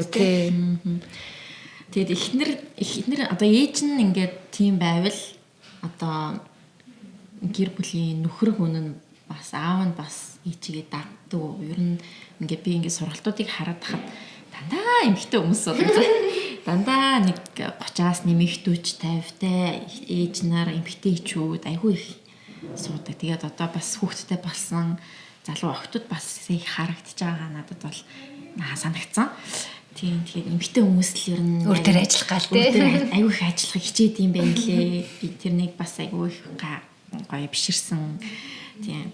Тэгээд бас гайхсан. Ягаад бас эрэгтэй хүмүүс яг тэрэн дээр яахгүй юм бол гэхдээ эмэгтэй хүн бас ингээд ээж хүн нь бас ингээд ийм сургалтанд хамрагдаад одоо юу гэдэг тийм өөр төр ингээд ажиллаад эхлэхээр тэр гэрийн уур амьсгал өөрөө цаанаасаа ингээд хөдөлдөж засагддаг юм шиг санагдсан. Тийм. Ягаад эмэгтэй хүнээс энэ эхлээд ягаад эрэгтэй хүнээс бас биш юм бэ? Эмэгтэй хүмүүс ч нь одоо эмэгтэй хүний өөрийнх нь байгалийн тэр одоо онцлог нь гэр бүлсэг штэ. Тэ хайраа түгээгч байхгүй юу? Гэр бүл дээр илүү гэр төвтөө анхаардаг. Сэтгэл зүйн тийм. Эрэгтэй хүмүүс яадаг вэ гэхээр хамгаалах ёстой, гэрээс гадна тэжээх ёстой гэдэг тэр хүмүүсийн фокус жоохон тийм гадагшаа. Эмэгтэй хүмүүс болохоор ингээд дотгошоо гэр орон дотор одоо илүү ач холбогдол өгдөг учраас энэ бол сэтгэл зүйн тийм ялгаануудаас бас болж байгаа. Тэрийг дагаад яг үнэн ер нь бол эмэгтэй хүн өөр дээрээ анхаарад өөрийгөө хайрлаад сэтгэл зүй дээр анхаарах юм бол тэр гэр бүлийн харилцаа бол шууд л засардаг. Ер нь бол маш их нөлөөлдөг байхгүй юу? Тий. Тэгэхээр ээж өөрийнхөө сэтгэл зүйн одоо ингээд төгшөлтгөө амар амгалан тайван та нар ингээд боддоо тий. Бид нар баг байхдаа гэртээ ороод ирэхэд ээж маань энийгэл ингээд цайж хансан байхад л гэр орно үнэхээр гоё идэг гэсэн шүү дээ. Тий. Тэр уран амьсгал, тэр энерги яг энэ бол өнөөдөр яг л юм л байгаа. Одоогийн хүүхдүүд ч гэсэн тий. Тэгэхээр ингээд ээж нь инээсэн аз жаргалтай амар амгалан халуун одоо тэр цайгийн өгөөд ингээд ах юм бол хүүхдүүд үнэхээр дүүрэн хайрын мэдрэмжийг авдаг байхгүй тэр энерги тэр орчноос. Тэгэхээр ээжийн хэрвээ стресс зовлон, шаналл ингээд хүүхдэд ингээд харагдаад байна шүү дээ. Энэ ээж загнахгүй байгаа ч гэсэн тэр нь трама болоод идэг. Тэгэхээр ээж хүний сэтгэл зүй бодлоо асар их байр суурийг эзэлдэг. Тэгэхээр ээж хүний сууж байгаа нь үнэхээр одоо бахархуу шүү дээ. Аавд суувал үнэхээр сайн байна. Даанч аавд суухгүй байна. Тийм. Хэрэгтэй хүнээр. Юу сургалт тэр хүнс нөгөө Ичээд айгүй бол зүгээр зөнгөө бодоод тий бас юу яадаг байх л та. Тэгээд одоо эсвэл одоо ингээд одоо эмгтэй хүн тий ингээд амар гой заргалтай сайхан баймаар байна тий ингээд одоо жишээ нь тий яриа л та. Тэгэхэд ингээд одоо зөндөл олондаг кейсүүд байдаг шүү дээ. Нөхөр нь зоддог ч юм уу, нөхөр нь аригчин ч юм уу, донтогт ч юм уу, тий одоо юу мэдیں۔ Тийм байгаад байвал тэр эмэгтэй хүн хичнээн өөрийгөө засаад ингээд сайн болоод тахад нөгөө эрэгтэй нь ингээд дагаа засахгүй ч юм уу эсвэл тэр байдалтай байгаад л байвал яах вэ? Тэр нөхцөлд яах ёстой вэ? Ер нь эмэгтэй хүн өөр дээрээ ажиллаад өөрийгөө засвал нөхрийн тэр хандлага засраад идэм байх. Миний анзаарснаар тийж анзаарсагцсан. Тий. Тэгэхээр асуудал биш үү те. Хэрвээ та эмэгтэй хүн бол нөхөр зодддаг бол, нөхөр хайрладаггүй бол эхлээд өөрийгөө засах хэрэгтэй. Гэт бид нар бусдыг засах гэж оролдох тусам асуудал улам хурцтмал байдалд ордог. Тэр одоо насанд хүрсэн том хүнийг бид нар яагаад засахд хэцүү байхгүй юу? Тий. Тэгэхээр өөрийгөө засаад ирэхээр ингээд нөлөөллийн хууль гэж байдаг байхгүй юу? Нөлөөллийн хууль. Тухайн хүн өөрөө ингээд дотроо ингээд гэрэлтэй тий амар амгалан тайван аз жаргалтай болоод ирэхээр гаднах эргэн тойрны хүмүүсийн бас ингээд энергинд нь ингээд цагаан туйлөвд нь нөлөөлөгддөг байхгүй. Тэд нар ингээд өөрийн ирэхгүй аяанда ингээд хайрлаж, хүндэлж хуурж ирдэг. Айгуу сонин ийм хууль байдгийг. Тэгэхээр энийг одоо бас ингээд хүмүүс итгэхэд хэцүү багт гэхдээ үнэн эмэгтэй хүмүүс өөр дээрээ ажиллаад ирэхээр нөхөр нь ингээд нөхрийн харилцаа нь автомат ингээд засраад идэг жишээ нь хүндлэл нь ингээд дээшлээд идэг жишээ нь их нарын хайрлаад идэг цэцэг өгдөггүй хүмүүс цэцэг өгч эхэлэх жишээ нь. Тэгэхээр эрэгтэй хүн өөрөө эмэгтэй хүнээсээ ийм урам зориг авдаг амтан байхгүй юу? Эхнэрээ хараад өөрийгөө ер нь хэр сайн явж гин, хэр амжилттай явж гин гэдэг одоо сэтгэл ханамжийг эхнэрээсээ авдаг. Одоо жишээ нь тэр хүн нийгэмдэх байр суурь хичнээн том байгаа нь хамаагүй. Гэртээ орж ирээд сэтгэл нь одоо ингээд дундуур эхнэр хүн байвал тэр хүн өсөн өсөөгөө далт хумсраараа нөлөөлж эхэлдэг. Автоматар. Тэгэхээр гаднаа маш их асуудалтай байсан ч гэртээ ирэхээр нэг гоё сэтгэл дүүрэн сэтгэл ханамжтай эмэгтэй байвал тэр нөхөр дотроо айгүй хүч авч идэг. Урам зориг аваад эргээд улам нөгөө ингээ хичэгч програмд ажилладаг гэх юм уу далд хумсрын төвшөнд. Тэгэхээр эхнэр нөхөр хоёр ч нэг нэгэндээ үнэхээр салшгүй нөлөөтэй байдаг байхгүй юу. Тэгэхээр асуудал зөвхөн нөхрөөсөө эхнэрээсээ гэж бол биш шүү дээ. Хоёр талаас хоёулангаас нь үүсдэг. Хэрвээ хоёулаа хичээгээд засарвал сайн л байна. Хэрвээ нөхөр чинь засрахгүй байвал ядаж нөгөө өөрийгөө эмэгтэй өөрийгөө хайрлаад судлах хэрэгтэй. Үнэхээр өөрийн дотоод тэр одоо сэтгэлээр унаад байдаг. За энэ ерөөсөө би миний амьдрал болохгүй байна. Намайг л хайрлахгүй зодоод байна. Намайг л одоо биелийн юм өрөвдөлтөө нэг амьдралтай гээд байгаа юм нэг хандлага байна шүү дээ. Эннийхээ зангилаануудыг ингээд тайлаад ойлгочхоор үгүй юм биш дээ. Амьдрал ер нь бол гой болгоч болох юм байна гэдэг ийм өнцөг ингээд бий болж ирнэ. Тэгвэл тэр өнцөг бий болоод тархинд нь ингээд суудсны дараа арай амьдралд ингээд өөр үйлдэлүүд гарч ирэх байхгүй юу. Тэгснээрээ нөгөө ингээд хэрүүлийн цикл чинь нөгөөрөө тасраад ер нь бол ингээд сайжирч эхэлдэг гэх юм уу. Тий, ер нь бол яриад ивэл энэ айгүй том сэдвэлтэй. Тий. Айгүй том. Тэгэд энэс яхаа бас нөгөө нарциссист хохирогч тэр нөгөө гурвалжин чи юу вэ? Тий, аврагч гэдэг юм. Аврагч тийм savior complex шүү дээ. Тий. Одоо тий хэрвээ нөхөр нь нарциссист байвал эхнэр нь өөрөө хохирогч байгаа байхгүй. Хохирогч хүн тэр нөхрөөсөө салсан ч гэсэн нарциссистик амьдрал дээр татчихл таараа. Ийм л цикл байдаг. Энэ бол байнгын ийм гурвалж ингэ хамт явж идэг байхгүй. байхгүй юу.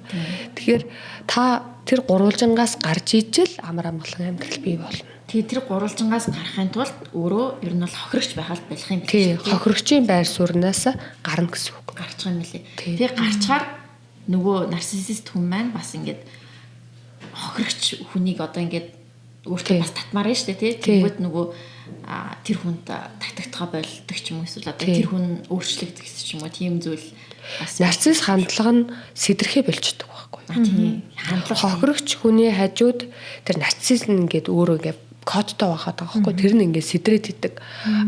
Хохирогч хүний тэр сэтрээдэг тэр нэг зүйл нь байгаа шүү дээ. Одоо ингээд тий тэр хүнийг уурлуулж баян ингээд идэг. Тэр зүйл ингээд байхгүй болчихгоо тэр нэг сэсэх болчдөг. Айгуу сонио ингээ хүндэтгэж эхэлдэг нарцисс хүмүүс бүр ингээ хохирогч ихнэрүүд нь тэрнээсээ гарсны дараа хүндэлж эхэлдэг шүү дээ. Ер нь бол харилцаа сайжрдаг байдгүй тий. Байдаг. Бүр яг тань дээр жишээ тод жишээ болсон хүмүүс байгаа. Байгаад байгаа байхгүй юу? Үнэхээр хохирогчоос гарсан эмэгтэй хүн биш үү те? Нөхөр нь 360 иргэсэн хүмүүс байдаг. Юу тэр бүр ингээд эхнэрийнхээ бүр ингээд улаан фэн болцсон. Тий. Тэгэж бас ингээд хүний өөрийнх нь дотоод ингээд байдал өөрчлөгдөхөөр гаднах эргэн тойрны хүмүүс бол яалтчгүй ингээд өөрчлөгддөг, нөлөөлдөг. Тий. Тэгээ бас хохирогч бас заавал эхнэр биш нөхөрч бас байж болно шүү дээ. Болно. Дарангуйлагч ихнэрүүд бас зөндөө байдаг шүү дээ. Баддаг оо. Баддаг ч юм уу. Байдаг. Тэрнээс бас ангижирч болох нь шүү дээ. Болно. Одоо ингээд мэдээж эн чинь нэгэнд ингээд суучихсан зан төлөв байгаад байна тийм. Тэгэхээр энийг бол тэр аргадан тэр техникийн дагуу л тэгээ багаар ажилласаар байгаад ер нь бол энэ байдлаас гарах боломжтой. Түүнээс энэ бүхнийг хүн ухамсартайгаар удирдах засна гэвэл бас л учир дутагдaltaй байдгийг. Одоо бүр цаана байгаа тэр цаана байгаа юм л бол ингээл гүн байх хэрэгтэй байх нь шүү дээ тий. Одоо ингээд тэр програмчлагдсан тэр алдаатай програмыг л засах хэрэгтэй. Тий. Алдаа гэдгийг гэхдээ эхлээд мэдэх хэрэгтэй л юм шиг санагдаад байна. Тэрийг алдаа биш гэж бас гүрээжэж болно гүрээжэж болох юм байна тийм үү? Тий болно. Одоо жишээ нь битэрийн одоо тий саяны нэг хохирогч эмэгтэй шүү дээ. Энэ миний алдаа биш нөхрийн л алдаа гэлээ. Тий нөхөр л болох. Нөхөр л намайг ингээд байна. Нөхөр л би зүгээр байгаа гэдэг ч юм уу. Тий. Тэгэхээр эн чинь өөрөө алдаа тий. Нөхөр нь за тэгвэл чиний нөхөр чинь л алдаатай юм байна гэд нөхөр бол энэ суухгүй ээ тэгээд. Тий нөхөр чинь алдаатай юм байна. За тэгвэл зүгээр л нөхөр дээр нь ийм алдаа байгаа юм байна гэж байгаа л ажилласан ч гараад ирдэг. Нөхөр намайг зовоодог гэл нэг зовоод байгаа нэг мэдрэмж нь байж л байгаа шүү дээ тий. Энэ мэдрэмжийг л барьж яваад ажиллахад л ер нь бол гараал ирнэ л тий. Би л хохирж байгаа шүү гэдэг нэг мэдрэмж байна да. Тий тэр мэдрэмжийг л барьж авна гэсэн. Барьж авах юм билээ. Яг тий. Амар сонирхолтойгаас тийм байна. Сонирхол. Тэгээс одоо ингэ жоохон хазаагаад ярихад одоо энэ донтолтууд байгаа шүү дээ архины хамаарал. Иймэрхүү юм дээр нөлөөлөх болов уу? Нөлөөлнө шүү дээ. Би өөрөө тамхичин байхгүй юу? Одоо бүр ингэ улаан цай ярьдаг болцтой өөрөө. Тий одоо тэндээс ингэ гарч чадахгүй. Тэгээд би гардаг байхгүй юу? Тий. Гарах тийм. Oh my god. Одоо байхгүй юу? Одоо ингэ дараа энэ далд хумсраараа ингээд өөрсдөө ажиллаад явж байгаа хүмүүс зөндөө бонус ирдэг гэдэг үг байдгийг. Тэрний үг гэхээр нөгөө ингээд давхар ингээд тавхинасаа гарчих жишээ нь уудаг байсан бол тэрнээсээ гарчих жишээ нь энэ зүйлүүдийн цаана нь юу гэдэг вэ гэхээр мэдрэмжийн нэхэлт байдаг байхгүй юу. Одоо жишээ нь чи яг далд хумсар чинь тамхиар орлуулж нэг мэдрэмжийг чамд нөхөж өгöd байгаа байхгүй юу. Тэрийг чинь трансформацийн явцад заримдаа ингээд нөхөгдчихдөг гэсэн үг. Өөр асуудал дээр ажиллаад явж байгаа л тамхи жишээ нь ингээд тусгай болчих жишээ нь. Эсвэл яг тэр тамхин дээр ажиллахад л тэр олчих болдог байхгүй юу. Ямар нэг өөр мэдрэмж авахаа болцсон болохоор тэрнийгээ тамхиар нөхөд байгаа гэсэн. Тий, одоо жишээ нь сая хэлсэн шүү дээ. Би хүүхдийг ингээ хайраар дүүргэх юм бол хамаарал бий болдоггүй маа гэд тэ. Тэгэхээр магадгүй айл нэг дурсамж, магадгүй нэг 2хан нас ч юм уу яг гэрт ганцаараа үлдчихсэн айдас тэр үеийн ганцаардал гэдэг зүйл кодлогдсон бол энэ амьдрал дээр мэдээж тэрнтэй төстэй мэдрэмж төрүүлэх үеч үйл явдлууд зөндөө болдог байхгүй юу?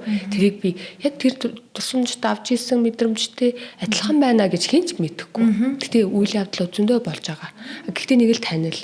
Тэрийг л сармагжуулахын тулд тэр үед ямар одоо ингээд хамгаалалт хэрэгтэй эсвэл чухал гэдэг тийм нэг мэдрэмж хэрэгтэй байсан юм. Магадгүй. Тэгэхээр тэрийг нөгөө тамхи татчих та нөхдөг гэсэн үг байхгүй юу? Тамхичин заримдаа ингээд тамхиа татчих та хүмүүс ингээд дүүрээд байгаа юм шиг мэдрэмж авдаг юм байна. Тий. Тамхиа татчих та нэг өөртөө нэг цаг гаргаад байгаа юм шиг мэдрэмж авдаг юм байна. Цаг гаргаж байгаа мэдрэмж бол айгүй их өгдөг. Тий. Тэгэхээр өөртөө тайвшраадахыг гэж байгаа юм шиг. Тий.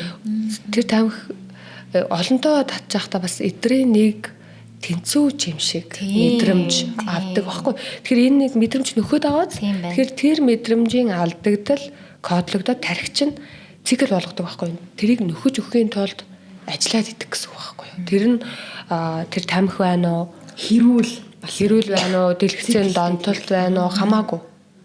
Ямар нэг үйл явдлаар ингэж өгөх гээд идэх байхгүй. Тэгээ тэрийг би тамхитай холбоол кодлаа ийцсэн юм байна шүү дээ. Ер нь. Тий, ер нь бол тамхиа татахта вау, нөгөө нэхэд хэсэг мэдрэмж энэ штэ гээл тэгэл нөгөө тамхи руу ингээ орчих жишээ. Тий. Тэгэхээр тэрийг чинь нөгөө далд хумсрал шийдээд хийгээд байгаа тий. Бид нар ингээ бас өөрсдөө ингээ сонгож хийхгүй байгаа шүү дээ. Тэгэхээр далд хумсрал гэдэг чинь ер нь хүний хувь заяа ингээ цаагаараа ингээ зураал яваад тий. Та юм аа. За. Амар хэрүүлээд байгаа шиг байна. Тий. Гай сонирхолтой байна. Би ч нэг асуу гэж бодчихсон. Тийм. Тэгэд эмэгтэй хүн одоо яг өөр дээрээ ингээ ажиллаад хэлэхээр ялтч нөгөө нэг одоо феминин тий нэг эмэгтэйлэг энерги нь одоо дээшилдэг баг тий. Тий, тэгнь эмэгтэй хүмүүс юу яадаг байхгүй травматайгаа хамт ер нь бол өөрийнхөө эмэгтэйлэг энерги маш их дарангуйлцсан байдгийг. Ер нь бол тий одоо багнаас траума ч юм уу янз бүрийн юмтай холбоотой би л өөрөө л хичээх хэрэгтэй юм байна. Би л төвчих хэрэгтэй юм байна. Би л аргадах хэрэгтэй юм байна. Гэх мэтчлэн энэ бүгд яадаг вэ гэхээр эргээд асар их нөгөө дарамтыг өөртөө бий болгодог. Эргээд би бүгдийг зохицуулах ёстой гэд нөгөө ингээд зохицуулагчийн байр суурин дээр нөгөө ингээд сэлэм байраал ер нь бол ингээл ирж байгаа шүү дээ эмэгтэй хүн. Ижээ эргээд эмэгтэй хүний тэр байгалаасаа өгсөн хөвгөлт ингээд тохирдоггүй. Тэгээ эргээд асар их нөгөө ингээд ажиллаа хийгээд идэг бүхнээ зохицуулах гал ингээд яваад идэг эргээд ядарсан байдаг байхгүй юу. Тэгээ гомдлож эхэлнэ. Эргээд хэрүүл үүсч эхэлнэ. Ингээд нэг цикл рүүгээ ордог. Тэгэхээр энэ траума болон өөртөө эмэгтэй хүн ажиллах тусам өөрийн өгөгдөл дээрээ бууж яг нөгөө ингээ эмхтэлэг энерги дээр ирдэг. Яг тэр үед бүх юм ингээд хэвийн байранд ордог шүү дээ. Бүх юм ингээ байранд ороод тий. Ерөөсө хичээхгүй байсан ч гэсэн хэмжээ ингээд бүх юм ингээ болоод идэм биш тий гэл ингээд ингэж бүр асуулт ирдэ чинь надад. Тий. Би уг нь бол өмнө нь бүх энийг ингээ өөрөө зохицуулах гал би л ингээ оролцохгүй болохгүй юм шиг санагддаг байсан чинь сүүлийн үед ирсэн ингээ амьдрал үнэхээр амар нөгөө амархан юм шиг санагдаад байна. Ингэж болох юм уу гээл тэгээд байхгүй юу. Тий. Тэгэхээр болдог. Эмэгтэй хүмүүс шүү дээ. Бид нар хэр ингээд хитрхи зохицуулагч болох тусам амьдралыг үнэхээр хөндрүүлчихнэ. Тэгэх шаардлагагүй байт юм билээ. Амьдрал бол нар одоо манддагаараа л манддсан байлээ. Жаргадагаараа жаргадаг гэдэг шиг л бүх юм бол үнэхээр болдгороо л болно. Эмэгтэй хүн яг нөгөө дотор амар амгалан олж чадах юм бол ерөөсөө бүх юм ингээд амархан ингийн гоё гэдгийг. Тийм би яг надад яг нэг тийм өөрчлөлтүүд бас болсон. Яг ингээд тийм нөгөө нэг тийм үнцэнтэй гэдгээ бас мэдэрсэн. Яг би чинь яг л нэрэл яг ганц хувь байдаг тий. Би яг над чиг өөр хүн бас байхгүй шүү дээ. Ер нь бол тийм. Тийм шүү дээ. Тийм би бол яг тийм тэрхүүрээ би үнцэнтэй юм байна гэдгээ би ингээд мэдэрч байгаа байхгүй юу. Тэгээд яг нөгөө нэг 7-8 үед нөгөө нэг юугаа хийч дуусахаар ингээд цаанаас ингээд яг мессежүүд ирдэ штэ ингээд нэг гоё мессежүүд ирдэг байхгүй.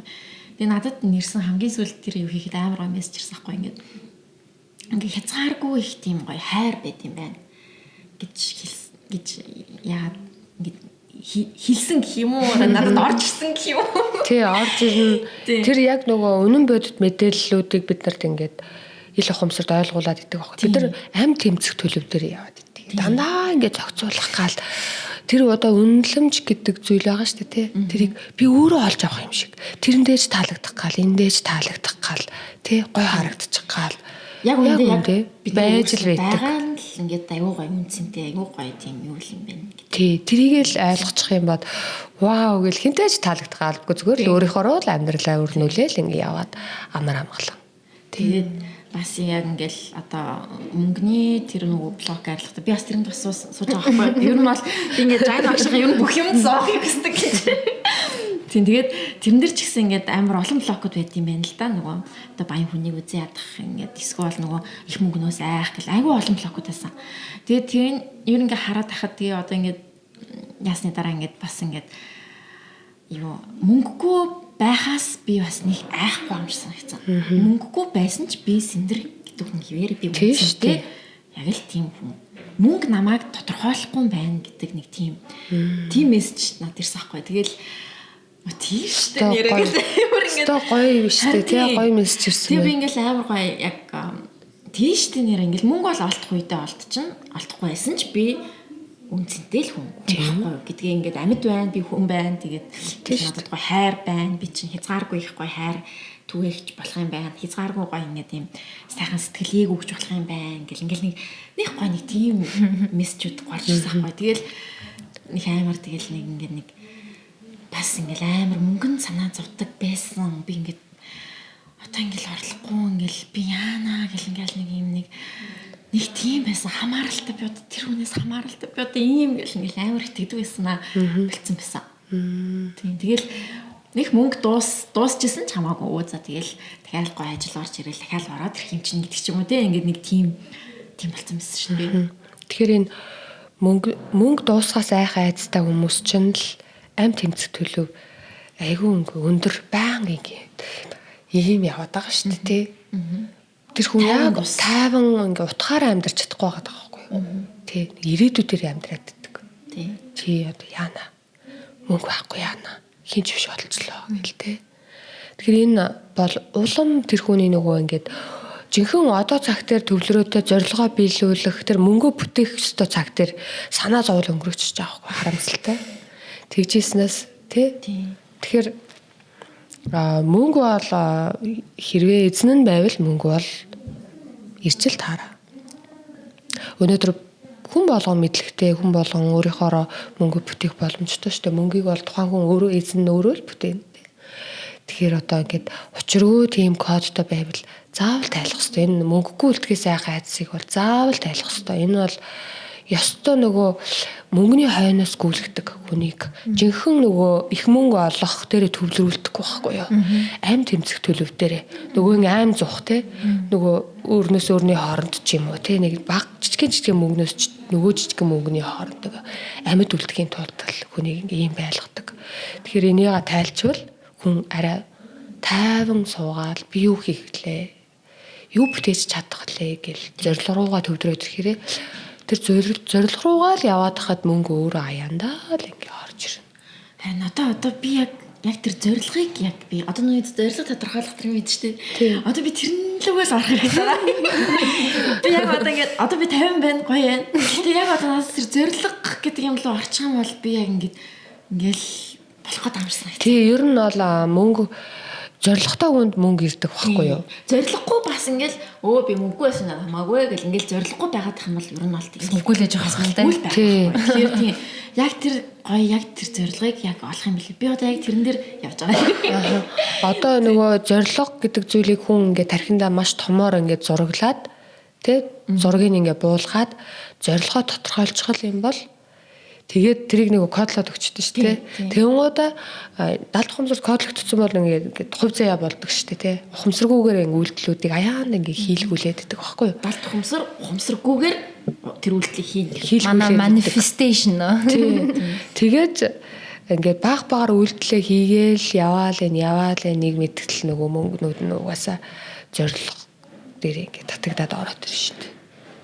Тий, одоо жишээ нь би ч гэсэн яг үндэ ингээд мөнгөгүй л хүн байсан шүү дээ. Тий, яамш мөнгөгүй хүн байсан. Одоо ингээд хин надад үйлчлүүлэх бол гэл анх угаасаа л тийм байсан шүү дээ. Тий. Тэгэхээр өнөөдөр надад том зорилго л байсан. Надад энэ ажлыг эхлүүлэхэд нэг ч төгрөг байгаагүй. Тэгэхээр хүмүүсээ бас ингээд ийм андуурдаг ийм мөнгөний бас ингээд бодлууд байдгийг мөнгөтэй байж ижил ажлаа эхлүүлнэ гэдэг. Энэ маш том андуурал шүү. Баян аав ээжтэй байж ижил артаа байж ижил тусалдаг хүн байж ижил тэр бизнесээ эхлүүлнэ гэдэг чинь худлаа шүү. Одоо миний хувьд бол нэг ч төгрөгөөр эхлүүлээгүй. Зүгээр л би миний ашигласан зүйл ганцхан Instagram л байсан. Тий өнөөдөр болохоор одоо ганцаарчсан цаг үнэхээр хүмүүс асуудаг болцсон. Тий байнгын цаг асуудаг болцсон. Тэгэхээр ер нь бол би мөнгө оруулсан үгүй л оруулаагүй. Надад юу исэн бэ гэхээр надад зорилго л байсан. Зүгээр л хүсэл байсан. Тэгэл болоо. Тэгэхээр багаар үйлдэлээ хийгээдсэн би чинь нэг алж талаал том ингээл юм ч хийгээгүй. Зүгээр багаар л хөдөлгөтөл ер нь бол жижигэн зүйлүүд чинь том зүйлийн нөгөө нэгдэл юм билээ шүү дээ. Тэ? Өнөөдөр ингээ сургалтанд хүмүүс ингээ суугаалаа. Би нэг их тэрэн дээр нэг өсөртөө хөдөлмөр бас нэг гараад байгаа зүйл байхгүй. Гэхдээ зорилго бол байх хэрэгтэй юм билээ. Зорилго байх юм бол үнэхээр болдсон билээ шүү манайхаа. Үнэхээр зорилготой л байх хэрэгтэй юм билээ. Тэгэл тайван байх хэрэгтэй юм билээ. Мөнгө дуусчвал яана гэдэг. Хэрвээ би мөнгө дуусчвал яана гэдэг ийм төлөвтэй явж исэн бол би зорилгоо бодох сөхөөгүй байх байсан. Тэгээ би тэр блогуудаа тайлаа тайван байснараа л би үнэхээр тайван учраас тэр зорилгоо тодорхойлоо тэрэндээ үнэхээр сэтгэлээ зориулаад тэгэж явж байгаа л өнөөдөр юм байгаа шүү дээ ер нь бол тий. Тэгэхээр зорилго бол чухал юм билээ. Тий зорилго байвал мөнгө бол эрт юм байна. Таны яг зорилго яг одоо яг юу гэсэн бэ? Бусдад туслах яг энийг түгээе гэсэн зорилго байсан. Тий миний зорилго болохоор энэ нэг өөрөө ингээд анх мэдээд өөртөө үрдэн гаргачаад үнэхээр ямар гоё юм бэ. Ингэж хүн өөрийгөө өөрчилж болох юм биш үү? Энийг л хүмүүстээ ойлгуулчих гээл эхэндээ тэнд очиж ярин заяа энд очиж ярин хийж сонсохгүй. Тэгэл хинч ойлгохгүй байгаа юм чинь. Тэгэл бүр ингээд даалт ухамсарыг бүр тэр үед хүн хинч ярьдаггүй. Тэгээ би даалт ухамсарыг ярьж байхдаа нөгөө дүүнер наадахыг надаас өргөнд бити хэлээрээ гэдэг байсан байхгүй юу? Тий баг наач баг ингээд онгоо маяг ингээд тий. Тэгмүүд би хизээж тэгээг байхгүй би чинь үнэхээр үр дүнгийн өөр ингээд мэдсэн учраас ингээд хүмүүстэй ингээд ажиллаал найз нартай ингээд хуваалцаал ингээд явж байгаа л үнэхээр үр дүнтэй байсан учраас хүмүүс ингээд ихссэн. Тий. Харин тий. Тий. Сүүлдээ бүр ингээ хүнээ дийлгээ байцсан байгаа. Хүнээ дийлгээ болоод ганцаарчсан цаг өгөө байсан. Тий. Тэгэхээр ингээ дийлгээ болцсон. Үнэхээр үр дүнтэй байд юм. Энийгээ л түгээх хэрэгтэй юм байна гэд. Би ерөөсөө л миний зорилго хүмүүстэй ойлгуулж, яавал ойлгуулж түгээх юм бэ гэдэг л зорилго байсан. Тэгээ одоо бол яг энэ зорилгоо ингээ эхлүүлээл явж байгаа. Сургалтаар ингээ түгээх гэлтэй түгээл явж байгаа байхгүй юу? Та бүр яг хамгийн анх үйлчлүүлжсэн үнэ сандуу. Сандаг штэ. Үнэхээр тэр хүнд үнэхээр хайртай. Тий. Facebook найзууд хаяа бас холбогддог. Тий тэр хүн үнэхээр одоо булган сүлтэй хүн байсан. Ямар гоё. Таныг яг анх би нөгөө Instagram дээр 60 даагчтай байсан шүү дээ. 60 даагчтай нэг хэдхэн текст оруулсан байдаг. Тэр хүн орж ирэл надад үйлчлүүлээд үнэхээр би баярлаад би тэр хүндээ 5 6 уулзсан. Тэр хүн 5 6 уулзалтын дараа сэтгэл готрлоос үнэхээр гарч исэн. Үнэхээр гараад одоо тэр хүн өөрөө бас нөгөө хүмүүстэй тусалдаг үйлчлэгээ нээсэн байгаа. Тэгэхээр тэр хүн үнэхээр ингээд хүнд ингээд итгэдэг нэг гоё хүн байдэн штэ. Тэрнээс нь үнэхээр гоё урам аваад тэгээд цаашдаа би ажиллаа үнэхээр зөрөгтэй үргэлжлүүлсэн байгаа. Хэрвээ тэр хүн сэтгэл дундуур явцсан бол би магадгүй эхлүүлэхгүй ч гэж магадгүй. Тэгэхээр хүнтэй ингэж гоё нөлөөлдөг байгаа тий. Тэр хүн үнэхээр энэ ажлыг эхлүүлэхэд үнэхээр урам өгч ирсэн надад. Тэгээ надад маш их талархаж ирсэн бас. Тий. Тэр хүн өөрөө ч мэдж байгаа хамгийн анхны үйлчлэгч гэдэг юм. Баян. Гэдэг нь одоо хэдэн жилийн өмнө вэ? Одоо чинь 7-8 жил болтлоо. 8 жил. Тэрнээс хойш та хэдэн хүнтэй ажилласан бэ? Тэрнээс хойшоо одоо 3500 гарцсан. Жилийн өмнө 3500 гарцсан байсан. Пэйж дээрээ 3000 плюс гэсэн байсан. Тийм. Одоо тэр хүмүүсийн бүгднгийн архив надад байдаг. Тийш та бүгдийг бичиж юм байлаа шүү дээ. Тийм бүгдийг ингээд Сэндэр хэддэг нэ. 3200 Би яг жилийн өмнө биш. Би чи яг 2 жилийн өмнө байсан баха. Тийм. Тэг яг 2 жилийн өмнө авахулчихсан. Жанавчиг. Тэр одоо хит юм бол та мэдгүй. тийм сэндэр подкастн дээр яриа л гэдэг гэсэн би ястай ингэсэн 5 настай өөртөө уулзсан Тийм ярьдаг гэсэн тийм. зөндөө ярьдаг гэсэн. Тэр үнийг би ингээд авторсан. Тэгээд бас олон хүнд бас ингээд тусалах хаа би бас хүмүүс бас сургалтанд нь хамрагдаасай гэж би бас хүсэж байгаа. Тэгээд яг пэйжлэн орхон бол бас хүмүүсийн яг бодит яг кейсүүд байгаа. Би бас ийм байсан, тийм байсан. Тэгээд энэ сурлан цугаад ийм болсон, тийм болсон гэдээ ярьдаг. Тэр хүмүүс яг өөрснөө үнэнчээр хүсээд тэгэж ярьж байгаад бичлэгнүүд шүү. Ямар нэгэн хотлоо ямар ч тийм байхгүй. Тэгээд тэр дунд бас манай тэр дунд сэндэр явж байна. Манай найз цэнцүрэн явж байгаа. Тэгээд цэнцүрэн хай манай найз. Тийм talking toddlers гэдэг юу хийх. Үнэхээр одоо нөгөө хүмүүсийн ийм нөгөө хүнд ингээд сайн сайхныг хүсэддэг манайхны ийм нэг гоё чанар байдаг байхгүй юу? Өөрөө ингээд гоён ингээд мэдрээд өөрөө өөрчлөгдөнгуудаа найз нараа ингээд өөрчилчмөр тий. Тэр нэг зоодаа за энэ яг энэ блокос болж байгаа шүү гээл тэрийг ингээд тий хэлээл бүр ингээд хуваалцмаар санагдаад идэгий. Би тэрийг бол би бас таныг нэг найзтай бас хэлжсэн юм.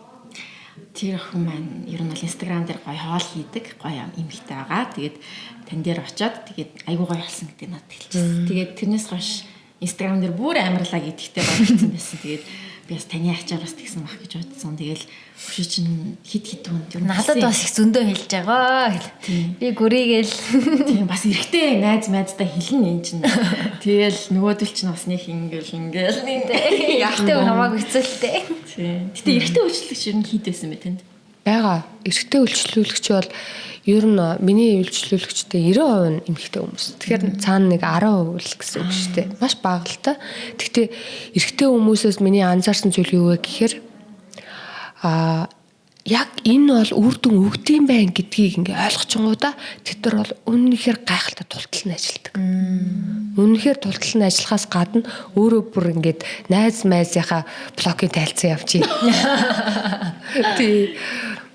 Тэгээд тийм байна. Эрэгтэй хүмүүс бол үнэхээр тултал бол ажиллаж чаддаг юм. Тууштай байж чаддаг юм байна. Тий. Бүр ээж ягаа дагуулаад чи хүрээд ирдэг. Эхнэр ээж дагуулаад хүрээд ирдэг. Үнэхээр ингээ ойлгоцсон хүмүүс бол өөр байдаг юм. Тий. Үр дүнгийн мэдэнгүүт тий. Тий. Эрэгтэй хүнд бас яалтч өөр шүү бас яг. Тий. Тий. Надад нэг юм сонио асуулт байна л та. Одоо ингээ өөр дээрээ ажиллаад өөрөө айгуу гой сайхан тайван байна штэ. Тэнгүүд танд ингээд нийгмийн асуудал ялангуяа энэ бол Монгол улсын улс төрийн асуудал ингээ хэр нөлөөлдөг вэ?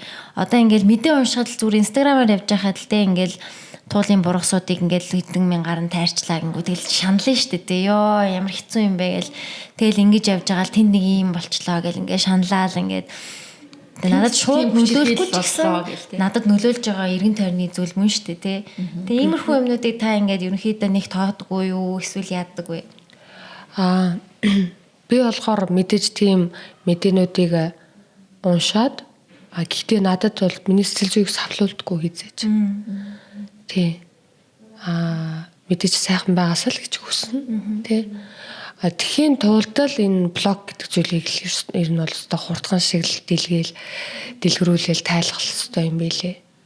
Тэгээ ер нь бол тэр асуудлуудыг үүсгэж байгаа хүмүүс бүгдээрээ л блогтой хүмүүс үүсгэж байгаа байхгүй юу? Тий. Миний одоо ингээд нийгэмдэх одоо ингээд энэ улс төрийн байдлын нийгмийн хизээч би хар бараанаар хардггүй. Манай Монгол улсыг би үнэхээр гоё гэж боддог. Харин ч одоо ингээд би ингээд боддог. Монгол улсыг гадаад амьдарч байгаа монголчуудад маань ингээд Монгол болохоо байсан, бүтгээ байсан гэд тарих угаалт юм болов гэж боддог. Би бол үнэхээр энд байгаа хүмүүс л аз жаргалтай гоё амьдарч байгаа гэдгийг нь бол маш сайн ойлгож мэдрээд байгаа. Жоохон төгжрөл байгаа болохоос бүх юм нь гоё байгаа шүү дээ. Надад бол үнэхээр гоё байна. Харин одоо ингээд миний үйлчлүүлэгчдийн 70-аас дээшээ 30% нь ер нь бол гадаадд байгаа шүү дээ. Тийм үү. Тий, гадаадын. Тэгэхээр миний баримжаагаар биш дээ. Гадаадд байгаа хүмүүс маань илүү стресстэй байгаа. Тий.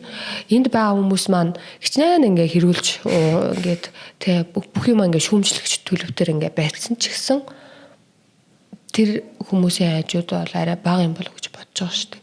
Харин одоо гадаад байгаа монголчууд маань Монголд байгаа хүмүүс л хэцүү гэж боддог. Гэтэл яг бодит байдал төр тийм биш. Монгол үнэхээр гоё байгаа шүү дээ. Би бол үнэхээр миний нүдэн дээрээс ингэ сөрөг юм нэг ч харагддаггүй. Би ер нь гадаад яваад ирэхээр гадаад гоё гэд хүмүүс өгөн тэгэж явах хэрэгтэй шүү дээ. Гэтэл надад бол энд гоё санагдаад идэг. Тий, тэгэхээр манай энд гоё байгаа шүү. Би трийг л одоо бас ойлгосоо гэж хүсэж байна. Гоё гэдэг өнцгөөсөө харах хэрэгтэй их орноо. Одоо нийт хүн ам энэ шүү дээ тий. 11% нь өөрийнхөө улс их орон төрийн тухай ингээд эерэг бодолтой байх юм бол энэ бол нөлөөлт юм байна. Сайн сайхнаар нөлөөлдөг гэж байгаа байхгүй юу? Хар бараанаар ингээд төсөөлөд бид нар тэгээд тах тусам ингээд унаа штэ. Аливаа юм тий нөлөөлнө муугаар. Тэгэхээр 11% байгаасай. 11%-аас дээшээ байгаасай гэж хүсэж байна. Үнэхээр өөрийнхөө эх орныг талархах ёстой харин зэн гоё газарт юу гэж одоо шүүмжилж идэв тий. Тий ер нь бол тэр бол угаасаа тарих угаал. Тэр яг өдөр улс төрийн доторх зүйлүүд нь тэд нар энэ л зүйл байгааз. Гэхдээ гэрэлтэй ирээдүйг бүтээх гэдэг одоо миний нэг сургалт гараад ирсэн байгаа шүү дээ. Эннийхээ зорилгоноос тэр хүүхдүүдийг аягүй ингээ блокийн тайлал стогоо ингээ их орно гэсэн хүмүүс маань хөгжүүлээсэй л гэж хүсэж байгаа. Ер нь бол бүх юм нь гоё байгаа. Тий. Тэгээд нөгөө монгол хэлэнд одоо нийгэм гэдэг үг чинь нийхэм юм билээ шүү дээ. Ни олны хим химнэл юм билээ. Хим гэдэг чинь одоо vibe, vibration тэгэхээр нөгөө яг тэр л юм л яг нийгмээрээ ингээд нэг одоо vibration тэ нэг химнэлтэй ингээд нэг бодолтой байх юм бол яг тэр нь ингээд дээшлэл явуулна билээ л тэ нэг бодол нь ингээд эерэг байх юм бол мэдээж дээшлэн гэсэн үг. Тэгээд нэг бодол нь ингээд сүрэг байх юм бол нийгмээрээ л доошлно л гэсэн үг л тэ. Тэгээд монгол хэлний бас яг энэ нөгөө утга нь бас аюу гоё юм билээ. Нийхэм үнэхээр одоо манай Монгол бас гоё шүү дээ. Монголын ухаан гэдэг нь бас гоё тий. Шүүмжлэлтэй өнцгөөс хардаг гэдэг би ерөөсөл тэр явах тий байж л байгаад нийгмийн нэг хэдхэн асуудал түүнээс яг нийтээрээ Монгол улс үнэхээр гоё. Тий. Тэгж хэлэх бас цөөхөн хүмүүсийн нэг болж байгаа шиг байна шүү. Ер нь л стресстэй юм шүү гадуур. Тэгээ одоо чинь ингээд би чинь бас төртөө ойрхон ажилдаг болохоор ингээд стрессийг илүү ойрхоноор ингээд аваад ах шиг байгаа юм.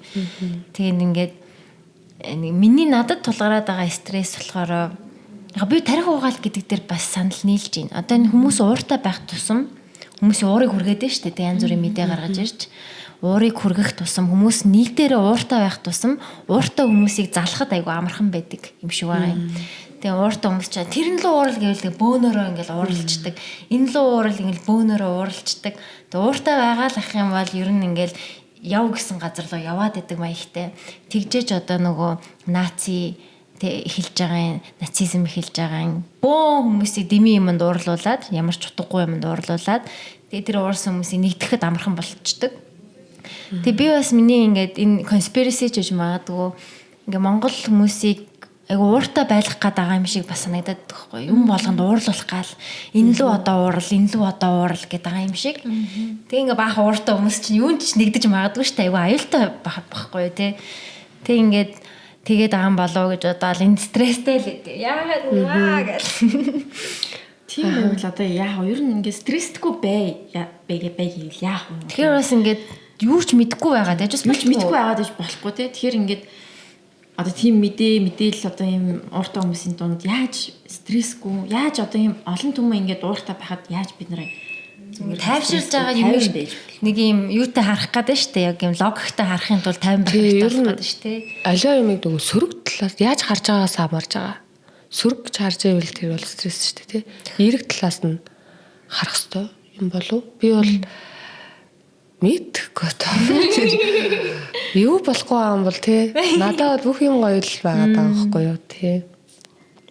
Одоо тэр яг нэг хэсэг нөгөө шилжилтийн насны хүүхдүүдийн нэг хэрүүл байсан шүү дээ. Энэнд бол мэдээж эмзэглсэн хүүхдүүд маань яг өсвөр наснд орж иж байгаа учраас гэхдээ энэнд болохоор мэдээж эерэг талаас нь бодох ёстой. Бид нар яг юу хийх ёстой юм бэ гэд манайхан ч нэг ингээд шуурал шүмжлээд энэ бол ерөөсөө асуудлыг шийдэхгүй шүү дээ, тий. Шийдлэл байхгүй зүйл төр ингээд буруутгаал ингээд.